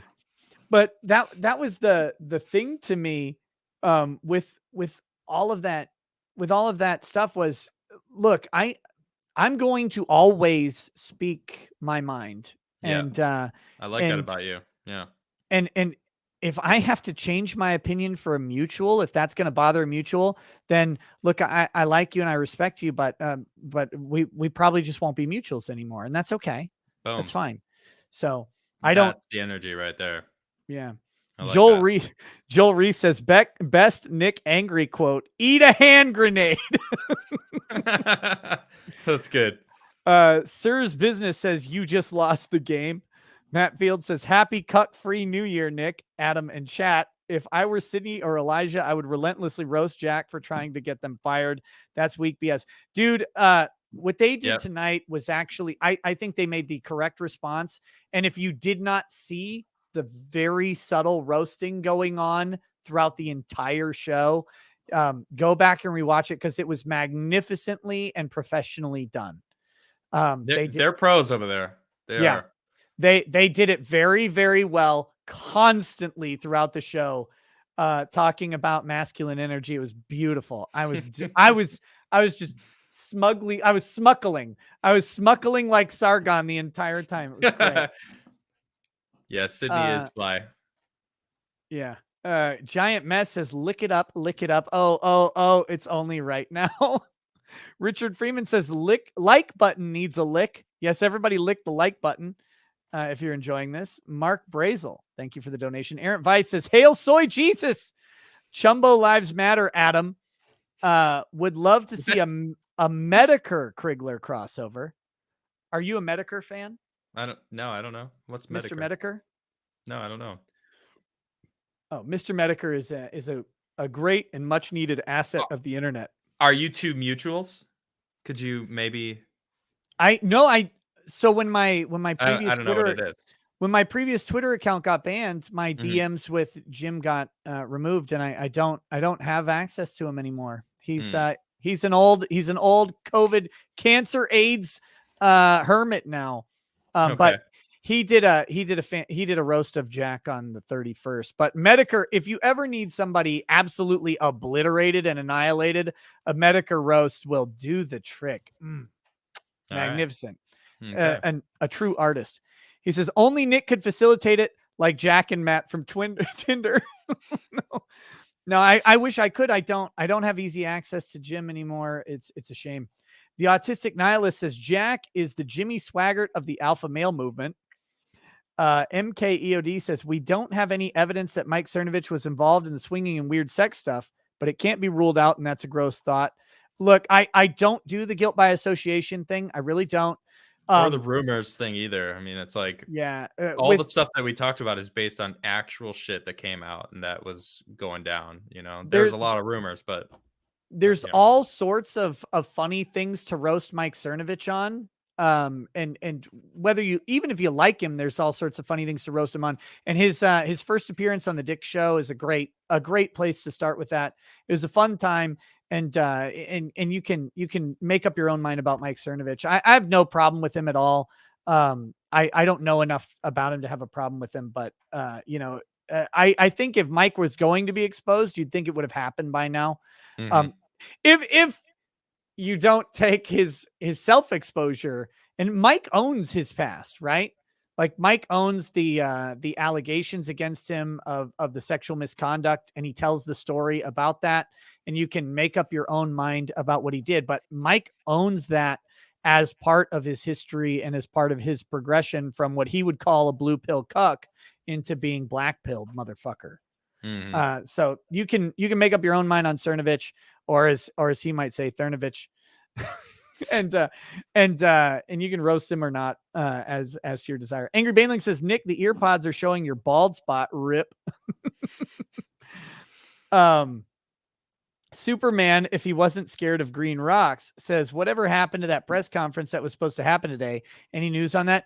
Jack didn't do a press conference as far as I can tell. He had a press release that actually came out yesterday, or the previous day. That's what you read earlier? No, that was an inside email to the Liminal Order. The press release was some association that he had with somebody, some association with a company or organization. Mm-hmm. Does anybody remember what that was? What's up, Superman? How you doing, man? I don't know if he's still watching, but I hope so.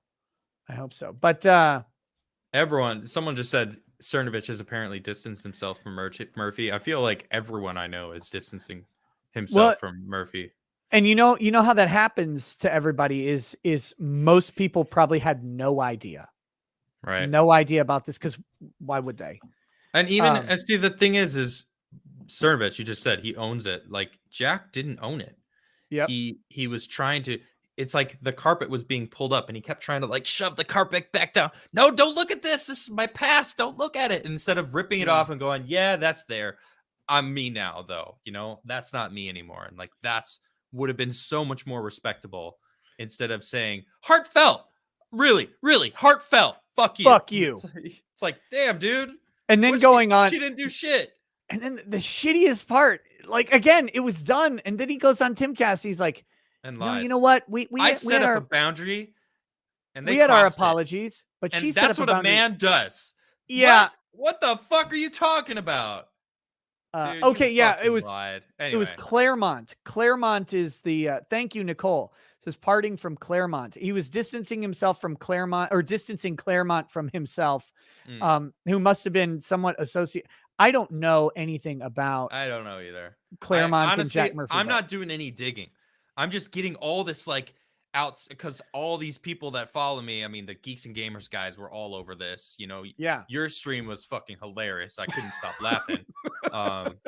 I mean, I was like, this might be going too far, but I don't care. It's fucking funny. So, you know, look, it was couched in comedy, and that's where it stays. But it's good. I mean, whatever. We got to be able to laugh at shit. And it's like he's not laughing. He is pissed at the world. And it's like if he was able to laugh and like, you know, own it. He didn't own it, not once. I yet to see it. I don't want to keep talking about this shit. No. Me either. Yeah. But yeah, real quick. There was no. I think there was a press release about Claremont. You can read it, I think, on Jack's Twitter if it's unprotected. I'm sure somebody else has retweeted it. He's banned. I know Superman's banned now. It was basically nothing. Like it was a nothing press release. Yeah. And to be honest, last thing I'll say on it for now until another super chat comes up. That's a smart move. He needs to let this blow over and then rebuild. That's the way to go now. He missed the boat. And so now you have to wait for the next one. Savannah Henneke sent a try again controller. Thank you. T96 says, hey guys, I think low T800 Murphy is going to off himself. I hope not. I legitimately That's not even hope funny. Not. I don't like that. No, I am a massive opponent of suicide. And I think it's one of the, first of all, I think that's the least alpha thing on the fucking planet. And True. If there's one thing I leave this earth with, I hope it is with people realizing that they are worth more than that to somebody out there. Even if you think you're the worst piece of shit on the planet and your life sucks right now, you have value to give, even if you haven't given it yet. It's there. And please do not ever kill yourself. Allegan News says, book idea. I won't say the next joke. Book idea for Jack. Deplorable to Democrat. Griff 2.0. Mario Carter says, trying to get a woman fired. A doxing server. Lots of cucking. An internet war room. Academics, please responding. It's Kraut and Tea all over again. Oof. Amateur Ant says, it's my fault. I told John Goldman how to do this pyramid scheme. I told him 10% goes to the big guy, which was Matt from Tinder. Oh, damn it. Marsupial Gamer says, it's 50 interviews with Jack's wife, but don't worry, they only take 15 minutes or less. Come on now. Lamer. 5799 says, this email is like, there is no war in Ba Sing Se. SoCal Gunner says, I wonder if Jack will do his bi-weekly appearance on Timcast this Wednesday.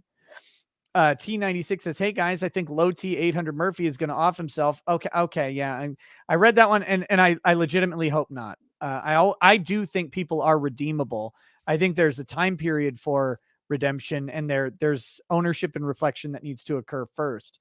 But I do think everybody's ultimately redeemable, but it requires integrity and honesty. Giant Mess says, he doesn't do crap. He just has his wife lick the problem clean. Glanaman says he should change his name to Jack Mehoff. Sean Strickland says, legendary con man. First red flag was learning he had a different name. Skeletons in closet. Well, not anymore. T96 says low T Murphy hasn't shared with the community. Proton 21 says Jack Murphy's secret revenge be such a meme no one can stop talking about him. Exhibitor Ossizer says you can either surf or you can fight. Flat Cap Whiskey Review says glad to finally see Adam. Finally, this is like your third time on the show. Well, maybe they haven't been watching you that long, or I don't know, didn't know. see... Should you be on more? I mean, I'd love to come on your show more. Really? Because like the first time I came on your show was a while. I mean, it was over a year ago, I think. Yeah. Right. Well, I'm always hesitant to invite people because I feel weird. I feel like I'm imposing on their time, which is weird because they could just say no, right? Yeah. Like they could just man up and say no, but Adam never does. I would say no if I really didn't like you. But the truth is, I just keep it really suppressed, my dislike of you. That's good. And, you have to for the grift, right? You have to do that. Right. You know? No. Trying to... Well, I mean, shoot, this super chat just you. condemned you. It condemned you to more appearances. I'm okay or more invitations, not necessarily more appearances. Great. Thank you for exposing me to more rejection in my life. That's what I needed. I don't want to go through junior high again, but thank you. He says, glad to finally see Adam. Hope you are enjoying the whiskey. Adam picked our whiskey of the year, first being Douglas Lang Galdrins and Springbank 12. I've never seen those. Right, wait. well, there you go.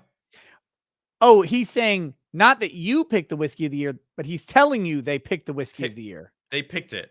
Flat Cap Whiskey Reviews. Nice. Hey, Flat Cap. Question for you. If you're still in chat, I got 2 whiskeys. I would love an opinion on if you ever want to email me about them. I found this Muckety Muck 25-year Scotch. I've never seen this. It's a Scotch? It's a single grain Scotch. Muckety Muck. Where's it made? The Port Dundas Distillery. Where's that? Which is it Scotland? Yeah, it's a Scottish. It's Scotland. I think Orphan Barrel Whiskey Company now. Okay. But yeah, I'm trying to find out. Is it like a smooth whiskey or is it Dude, it's 25 years old. The thing can buy car insurance. It's fucking smooth as shit. Nice. It's no, it's really, really good. I'm a big fan. I've only some of that. I've only ever seen one bottle of it at my local liquor store, and I bought it immediately because it was like, what the hell is that? How much was that? $250. That's not bad for a 25-year. Damn. No, it was great. Seems like you like it, really. Seems like it's pretty good. I would buy another bottle. That's what I'm saying. If I could. So that's one, and then the other one is this Lagavulin Distillers Edition.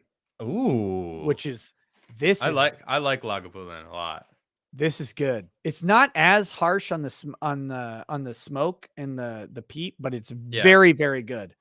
My opinion. But hey, if you're still out there, Flat Cap Whiskey Reviews, I'd love to get your opinions on either of those scotches. So, what's your favorite whiskey? What comes to mind right now? What did you think of just then? Every time anybody asks, my go-to whiskey. Yeah. And like, this is like that Heinz thing, right? It's Lagavulin. It's Lagavulin 16. Oh, but that's the Heinz of whiskey. Is that what you're saying?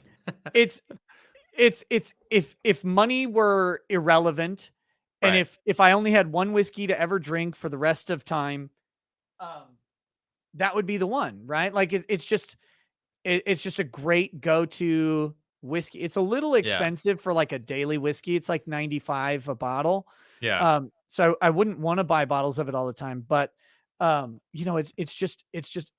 hits all of the flavor profiles that I really, really like. Yeah. I mean, sure, there are other whiskeys like I have this Kentucky Owl Rye that I think is a better whiskey. It's like $300 a bottle, but I wouldn't drink it every day. Yeah. But I would drink Lagavulin 16 every day if I had to.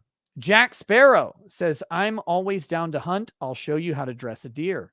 Well, dude, if you're in Minnesota, man, I've got a deer stand on my property. I got 8 acres. I back up to government land. We can shoot at whatever you want. I'm not averse to having someone come out and show me how to field dress a deer. We'll get some tags and do it, but that'll be in like November. Eric Burns Marsh says, speaking of implosions, did you watch Viva Barnes on Sunday? I watched a little bit of it. We kind of talked about it earlier. And I talked about it on Joe's stream. I won't get too far into it. I have no malice or issue with anything Viva and Barnes said. I like both of those guys very much. They have their perspectives, and people can take them or leave them, whatever they want to do with their perspective. So by the way, my favorite whiskey is Octomore. Thanks for asking. Oh God, that Jackass. was really fucking rude of me, wasn't it? I'm like, did he not ask me what my favorite was? I teed it up for him. Look, damn. I am. No, we can move on. You can read the next super chat. I don't want to hear your pity shit. No, listen, you have to now. I'm a narcissist. I am. And I know.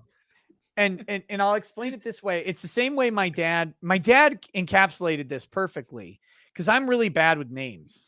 Like it takes me forever to learn a name. And my dad said, when I get introduced to someone, I hear my own name. Wow. And it's the same way for me. Someone's like, hey, so-and-so, this is Nick. Nick, this is so-and-so. And like my brain gets hung up on the fact that they're talking to me and addressing me, and I miss the introduction. I don't try to. It's a skill I'm trying to be better at, but shit, I'm sorry. So you know my name's Adam, right? Who are you? Okay, good. Good. You're the Crigler show. That's all I see on the screen. Shit. I don't know. But no, it's actually something. Okay, Mr. Law over there. I'm making this about me, okay? Like, look, my narcissism has affected me dearly. And so fuck you. Octomore, that I cannot get that around me, but I will find some. So good. It's hard to find. I've only found it in 2 stores since I've ever heard of Octomore. And it's pretty expensive too. It's like $250, $300 a bottle. I'm not averse to doing one-offs, man. Yeah, it's really good. Have you ever had try to get the Octomore 11 if you can find it. It's 11.1 because there's different Octomores, but that one's my favorite.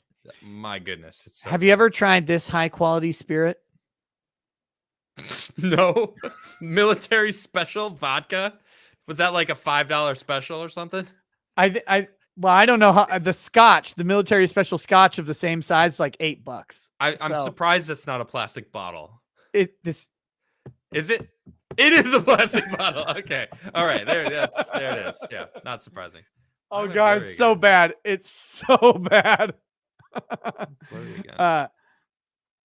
Brian says, Nick, F Jack Murphy. This will never not be funny. Carry on. Never forget. Jack put things up his bing bong, knowing his kids could eventually see. Right? Why would you? Never mind. I don't want to talk about it anymore. But he's right. He's right. Fuck that. I'll restate the same thing I've always stated. 1, never make a sex tape. Don't do it. Never do it. I don't care how kinky and hot you think it might be with your significant other. Never make a sex tape. If you were dumb enough to make a sex tape, literally never upload that to the internet. Put it on an air gap device for your own jack off material all you want. Never, ever, ever upload it to the internet. And if you ever, by some ungodly reason, upload it to the internet, like a Google Drive or something, never share it. Never share it. Your intimacy with your partner, even if it's a one-night stand, is worth more than what the world will get out of it. Wait, Well, but what if you're down on money and you know life is tough and you go really suck dick behind a McDonald's before you post a video of you putting dildos in your asshole? You heard it here, folks. Go suck some dick behind a McDonald's. I'm not even kidding. Don't. Look, the McDonald's dick sucking video isn't going up on the internet. Wait, but there's a video of you sucking dick behind a McDonald's somewhere? Look, CCTV exists. I almost got him to say it. Damn it. I was this close. I was this close. Anything other than this, anything other than uploading, like it's the 3 words. You took the video, you upload the video to the internet, and then you shared it. All wrong, terrible, bad ideas. Wonderful. I've seen many wonderful ideas. This is not one of them. Don't do it. Amateur Ant says John Goldsman's next book will be called From Democrat to Deplorable to Degenerate, but now I'm going back to being a Democrat, which makes me great again. Long title, but seems legit. Lol. Kessler says, thanks for the entertaining, especially the Kyle Rittenhouse stream. God bless. Happy New Year. And I know people are asking about the next trial. I'm hoping the dumpster defenders are the next televised trial. I don't think Chris Chan's going to be televised as much as I want it to be. I don't think Ethan Ralph is going to be televised as much as I want it to be. I think it's going to be the Dumpster Defenders as the next trial, which should start later this month. I'll try and get some updates on when that is. John Smith says, I'm here for the Cuck Gate. Keep spilling the tea. No Yana says, hey, Adam, are you willing to be a guest on Timcast again? / are y'all still cool, or are you willing to talk about the situation that went down with y'all? No. Gun to your friggin' head. Gun to your friggin' head right now. If Timcast invited you, if Tim invited you tomorrow, you'd say no?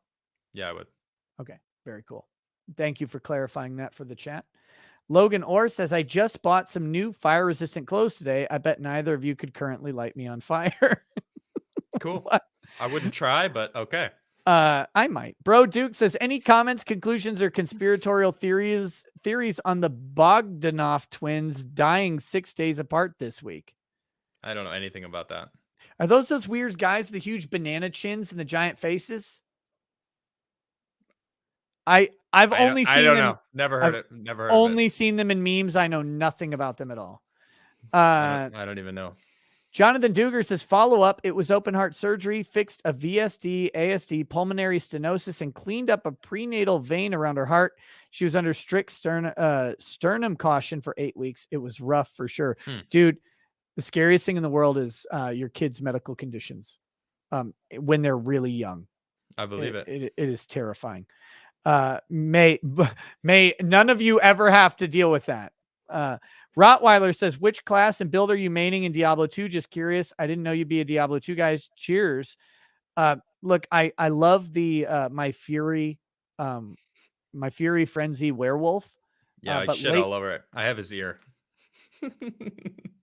You know what? You can go ahead, say something. What? Are you gonna say something? Come on. Try it. No? If I could find some fucking burr runes, if I could just find some burr runes, I'd put you to shame. I found one. I found one easy. I need like 5. Yeah, sure. No, I like that one. Lately though, I've been playing my Blizzard Magic Find Sorceress, just trying to get some good drops, trying to find a burr rune because she can clear the cow level pretty quickly. I'm enjoying it. I like the game. Make a Javazon for that. I'm actually very strongly considering. I found a storm shield. I'm really happy about finding a storm shield. You can use I have a Javazon. You can use my setup if you want. I'll hook you up with everything. I need to be. I don't play it anymore. I need to level up a Javazon. I need to level up a Necromancer. All sorts of fun stuff. Yeah. Tony Alto says, censored my chat. I offered to bring my excavator and loader to build trails, talk law and hunting. Look, Tony Alto again. I read that chat. I don't know why it was censored. You look, read it. If you're in the area, you want to talk about it. I'm legit open to stuff like that. Just email me. Recramorson Lemonskate says, Jack made himself a product, then lied about the product. A priest doesn't get to keep the robe after he's been caught with an altar boy. Damn. Phoenix Lord Asserman, like, look, not the same. That's a little harsh, but not similar. Not the same. People have some concerns about some of Jack's statements. What I'm trying it's not rape, bro. What I'm trying to do is I'm trying to give Jack deference on those statements until I get some proof otherwise. So I'm not, I know some people are like all there, and look, if you're there, that's cool. That's you.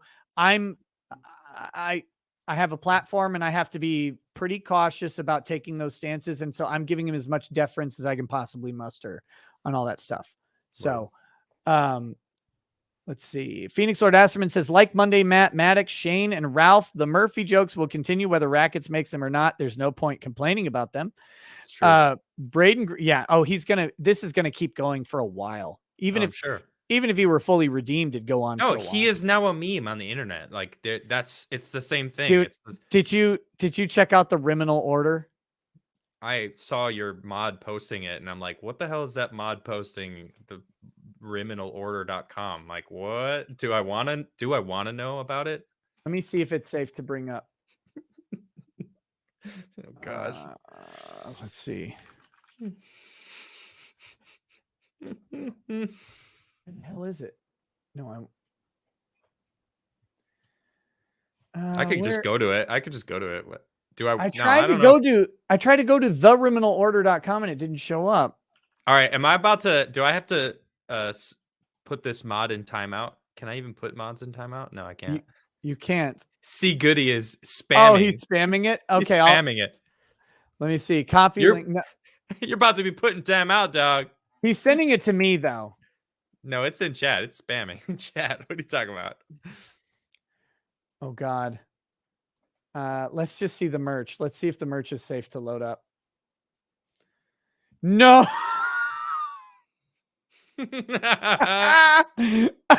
Oh no. Oh no. No, no, no. These are the shirts. Are those the ankle? Are those his ankles? Those are his heels. Heels up. Oh my God. No.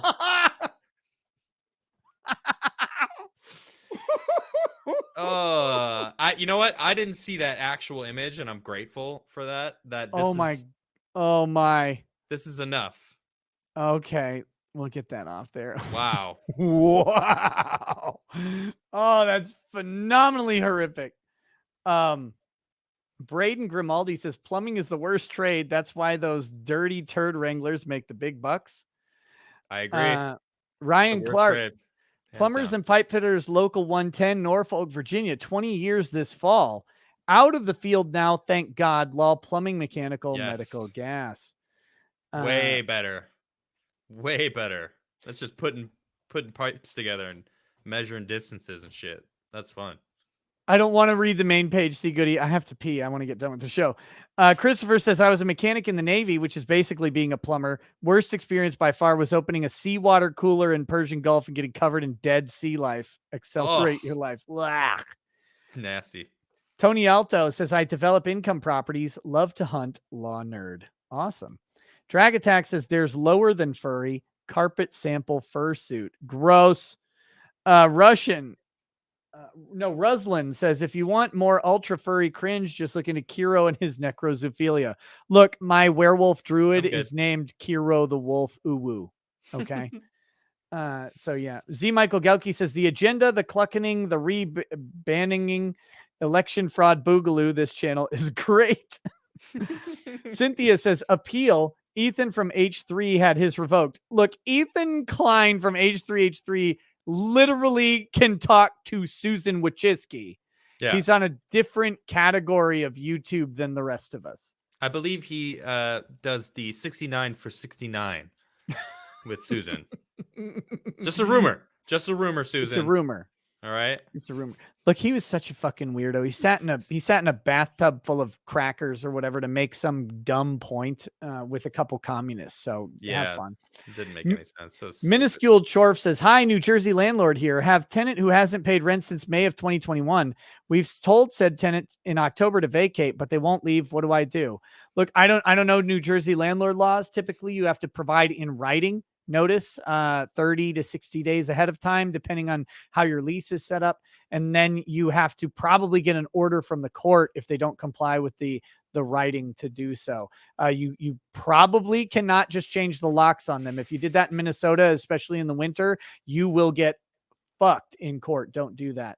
But you got to talk to a New Jersey lawyer on that one. Sorry, I don't know. Shield Lab says, yo, Adam is the Crigliest. Hey, Shield Labs. What up, dog? Haven't heard from you in a while. Good to see you. They actually made like the legitimate shields for Captain America. Nice. Like those shields. They're the ones in the movie? Yeah, I think so. Yeah. That's awesome. Yeah. SJ says, Washington Post, democracy dies in darkness. We will supply that darkness. Damikazi says, I know you moved past this subject a while ago, but in terms of building things, get a 3D printer and an Arduino. Building your own solutions is great. I'm gonna probably get a 3D printer soon. My kids were talking about it. Colin Shaw Indie Game says, my New Year's resolution should be to spend less on super chats, but great guest. I love Adam. I'm sickly obsessed with the Jack drama, but also love the variety of other topics you guys cover. Thanks. Hey, thank you. Cool. Wrestler Town says, so many charities are lefty activists that I struggle to find where to place my tithe that I won't also put that money towards destroying my way of life. Yeah, you got to do your research, man. Yep. Or start your own. Z Michael Gelke says, okay, I was joking before about the topics, but glowies really don't like you talking about the psyops. MFP is one of the things they teach at special school. This show is great. Wayne Smith says, WAPO did a hit piece on Ashley Babbitt recently about a case she was acquitted of. They are bad news. Yes, they did. And they are. They did. Bad news. They're garbage. They're so mad. They're so mad about that Ashley Babbitt thing because, and I've seen so many people apologize for this. Look, Ashley Babbitt was not actually threatening anyone at the time she was shot.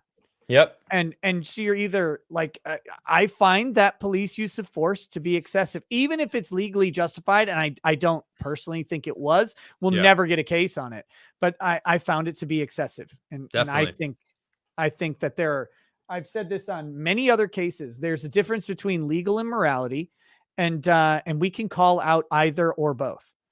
Found Hope says, hi, I'm from Australia. I have a question. If I censored, also censored, what can I do? Many thanks from Censored. Well, the only censored place is Australia because it doesn't exist. William Barnes says, the worst part of waking up is still two girls, 1 cup. Oh, Gross. God. Nuclear Winter Gamer says, need some Crigler flavored creamer as an add-on sale. Whew. That's like it's like Gwyneth Paltrow's vagina candle. Oh god, it's so fucking weird. Ugh. On the list of vaginas I want to smell, hers isn't the top one. Not that there is a list or anything. I was about to say, I'm like, wait a minute, what? Look, who makes that list? If there were a list, hers still wouldn't be at the top. I don't know. Mark Gee says, can Nick represent me in court? My parents are suing me for assault now due to broken jaws and burnt tongues. Oh, for the Crigler coffee. Yeah. Coffee boarding. Mark Price says, my mom thinks Folgers is the good coffee. Hers is just labeled coffee. They cannot give away at the church folk food bank. Literally tastes like dirt. Darth Burney says, until recently, I was a GM at a hotel. Our convention center booked a furry con. Mostly no issues, but afterwards we found 2 guests were using their bathtub as a litter box, sand and all. Oh God. God damn it. No. So there is something worse. Yes. They just keep getting worse and worse, man. All right, we're almost there. Chuck Steak says, Nick, that community feast thing sounds like an amazing way to bond with your family and community, but have you tried peeing on your wife?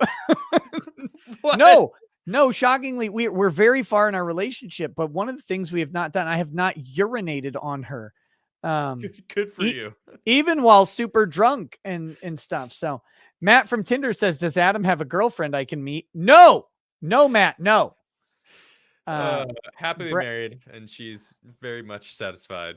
Brabble Master says, I spent the day cleaning her house and yard in Albert Lee from the tornado that hit it while she's in jail for 90 days. Oh, thank you for doing that. That is such a bullshit decision. I haven't done a video on it. Maybe I will. It's kind of in a weird place timing wise, but I think it's worth talking about. Z Michael Gelke says, you guys misunderstood. Oh, I read that one. Angry Bailing says, irregardless, Nick circa this stream 2022. Z Michael Gelke says, Adam is talking about meaning as in my life's meaning. This guy is talking about sense making as in I know what's happening in the world. Cledge Fenrir. It could be argued that it could be either or both. I'm just saying. Look, I'm not making these determinations. That's just the way I see it. And that's fine. You could think that I'm wrong, but I have my own opinions, and now I feel like I'm having PTSD of being on another show right now. Cledge Fenrir says, so would a good, well, you know how I knew Jack was wrong? What? You know, I knew he went on that he went on Timcast. I wasn't even talking about Jack. I know you weren't, but you talked about the show though. Yeah. Jack went on Timcast after the Sidney Watson thing, and I knew he was wrong immediately because Ian agreed with him. I don't know. I've never watched the Timcast show, so did anybody else catch that? I wasn't. But that's funny. Ian agreed with Jack Murphy, and he I was watching the clips that were uploaded to Twitter. Ian keeps agreeing with him. I'm like, oh shit, you're on shaky ground, brother. Okay. Z Michael Gelke says, to bring MFP back around, the reason I pointed out the error is because the reason Adam gets banned is to accomplish number 2. He can't be here, making sense. Galby says they like to ride on top of the trains in India. Love to see them do that on a bullet train. Alex Scott Thompson says, but Nick, for real, in theory, you, Drex, or Jack? What? Me? Always me. I don't know what you mean. He just explained to me how much of a narcissist he is. Yeah, it's always, look, if I could pick another me to cuck me, I would do it. I would cuck me. Oh, God. All right, that's another quote that someone's gonna remember forever. Found Hope says, sex with computer, there would at least be sparks. Mr. Schwagen says, why do people who write adult stuff say people's balls tighten? I don't, weird. We 99 says, YouTube just unsub me from your channel. Classic YouTube. As his 7-month membership chat. Wow. Thank you for that. Versified says, Adam, if Ricada does his Alex Jones folk song intermission, I'd rather have you cover it instead. Happy New Year, gentlemen. Let's go, Brandon and F. Newsom. I am going to cover that song. That song is awesome. It gets in my head all the time. Me too. And it's fantastic. So I think I'm going to actually do that. Do it. I will replace the Alex Jones original with yours in my StreamYard. Mr. Scott J87 says, can you show Mortified Cat that all saw Jack's glory? No. Oh, God. Amateur Ant says, can we all agree women shouldn't be able to vote if they're not willing to go to war? They displace men in the workforce. I think they should displace men in the military at this point. Well, there's a lot of men that aren't willing to go to war too. What does that mean? You know? I don't think the selective service should exist at all, personally. I agree. But if it does act, I think it should be legal. I think it should be equally applied under the 14th Amendment. That if men have to register, then I think women should have to register too. Agreed. That's all. King Tiberius says we should all be terrified of Omicron. Pretty sure he took out Moonbase too. That was Unicron. El Gonzo says, hey, Adam, how long have you distrusted/disliked Jack? I actually trusted and respected him since I met him up until watching all this shit that went down, seeing his true colors. Like, he's a good chameleon. He didn't, he never gave me any of those vibes. And I've hung out with him. I've had many conversations with him in the kitchen. Like after the shows a lot, people would be ranting and chilling in the kitchen, just kind of hanging out. And, I never sensed anything from him. Yeah. John O'Mara says fellowship/children. That is what life's all about, or at least it should be. Thanks for that story, Nick. I had to move to another state due to medical issues, and I miss my kids and grandkids dearly. No, that sucks. Yeah. Siphon Darkstar says Mundane Matt. Aw, Mundane Matt's looking pretty good right now. I mean, frankly, based on everyone else, Mundane Matt he's climbing the social ladder as people plummet to the bottom of it and push him up. Mm-hmm. Phoenix Lord Asserman says, please do a Gorilla Mindset review like Why I Sued Taylor Swift. You suggested it back in the day. It would be hilarious. Aaron Durant says, you're not getting masculinity from anyone with a paywall. I wish I was Matt from Tinder so I could get 10% from the big guy. Brian Schlichter says, straight facts about suicide. 14-year-old me was an idiot. He didn't know one day he would have a beautiful wife and son that made everything worth it. Yeah. Seriously. Suicide is a permanent solution to a temporary problem. Amateur Ant says Adam should coom on every Wednesday, Nick. Lol. Crabo Nabatha says I'm gonna come. Says I think there are conditions in which suicide is fine. If you're already dying a slow and terrible death, choosing mercy and sparing yourself that terrible fate should be fine. There are worse things than death. Look, suicide to me is different than euthanasia. That's a different discussion. Right. Joel Reese says, Adam, no, coming here means you're banned again. Walter Dedman says, who said Jack was going to commit suicide? Off himself might mean something worse. Okay. MKEOD says, are we sure Adam isn't also in Minnesota? That's some prime Midwest passive aggressiveness. Jeff the Gamer says, so a customer just stood me. She is bringing me as a witness to a robbery I did not witness. What exactly should I expect and say? This is the first. Tell the truth. Tell the truth. If you didn't witness it, say you didn't witness it. Freak Max says, agree with Adam. I have Octomore 8.1. Let me know when you're in the city. Sent pic of collection via Twitter. Very cool. Nice. Mac Jervy says, can you come over and play with my wife's PS5 while I watch? Kenny Cab says, dude, there's a video on YouTube of Chris Hansen catching Prince Andrew as a predator. Lol, make it viral, please. I do not have virality in my blood, man. My videos do not go viral. So I can't. McChilla says, what is your prediction for the Supreme Court decision on Biden's vax mandates? Do you think it even matters at this point? No. Everybody has the cover that they need. It doesn't matter what the Supreme Court does. The employers are going to take it. Sarah Walker, thank you for the donation. Amateur Ant says plumbers get paid a lot when they're in field. If you don't want that, be an electrician or a carpenter. Vienticus Prime says the best part of waking up is Crigler in your cump. Gross. And Caesar Darris, thank you for the donation. That's it. Let's end the show because I have to piss so bad. So unbelievably bad. Is there anything you want to say before we go, buddy? Thanks for having me on. I laugh a lot when I'm on your show. I'm looking forward to the next time. That's great. And I'm just letting everyone know I moved out of the Timcast house in May. I don't have anything to do with them. Y'all are fucking crazy in chat. And y'all are crazy. I'm seeing some crazy shit going down in chat. This is the best chat. It's the best chat on the internet. Nick, I always have a great time on the show, man. Thanks for having me on. I appreciate it. Well, I'm going to invite you more now because you agreed to it. Dude, invite me. Yeah, invite me on. I'm definitely down to come back. All right, buddy. All right, guys. Thanks for hanging out. I'll be on Twitch in a little bit. Not on Chatterbait, but I'll see you on Twitch. Y'all have a good night, guys. Peace. Later. Peace.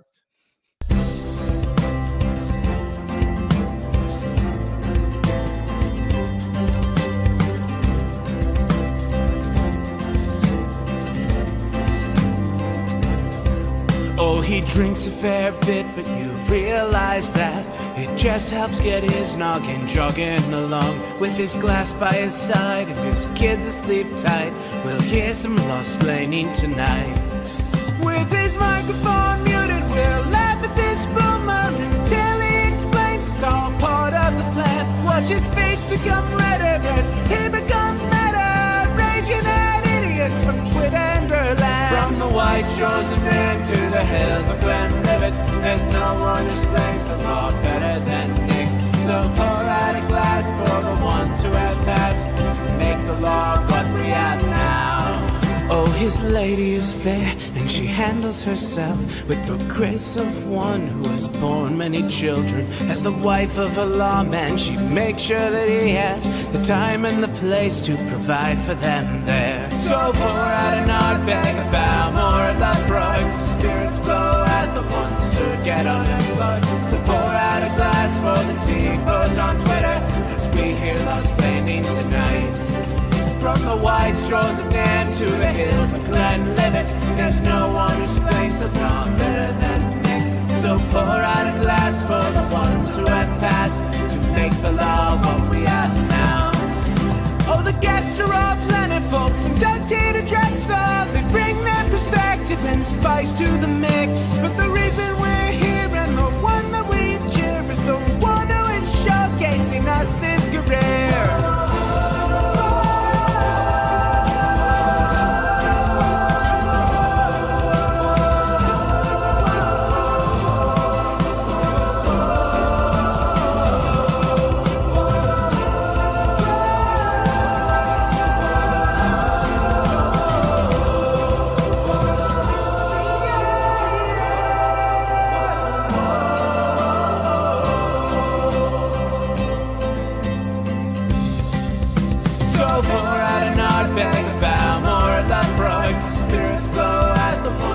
Get unemployed. So pour out a glass for the tea post on Twitter as we hear lost-plaining tonight. From the white shores of Nam to the hills of Glenlivet, there's no one who explains the law better than Nick. So pour out a glass for the ones who have passed to make the law what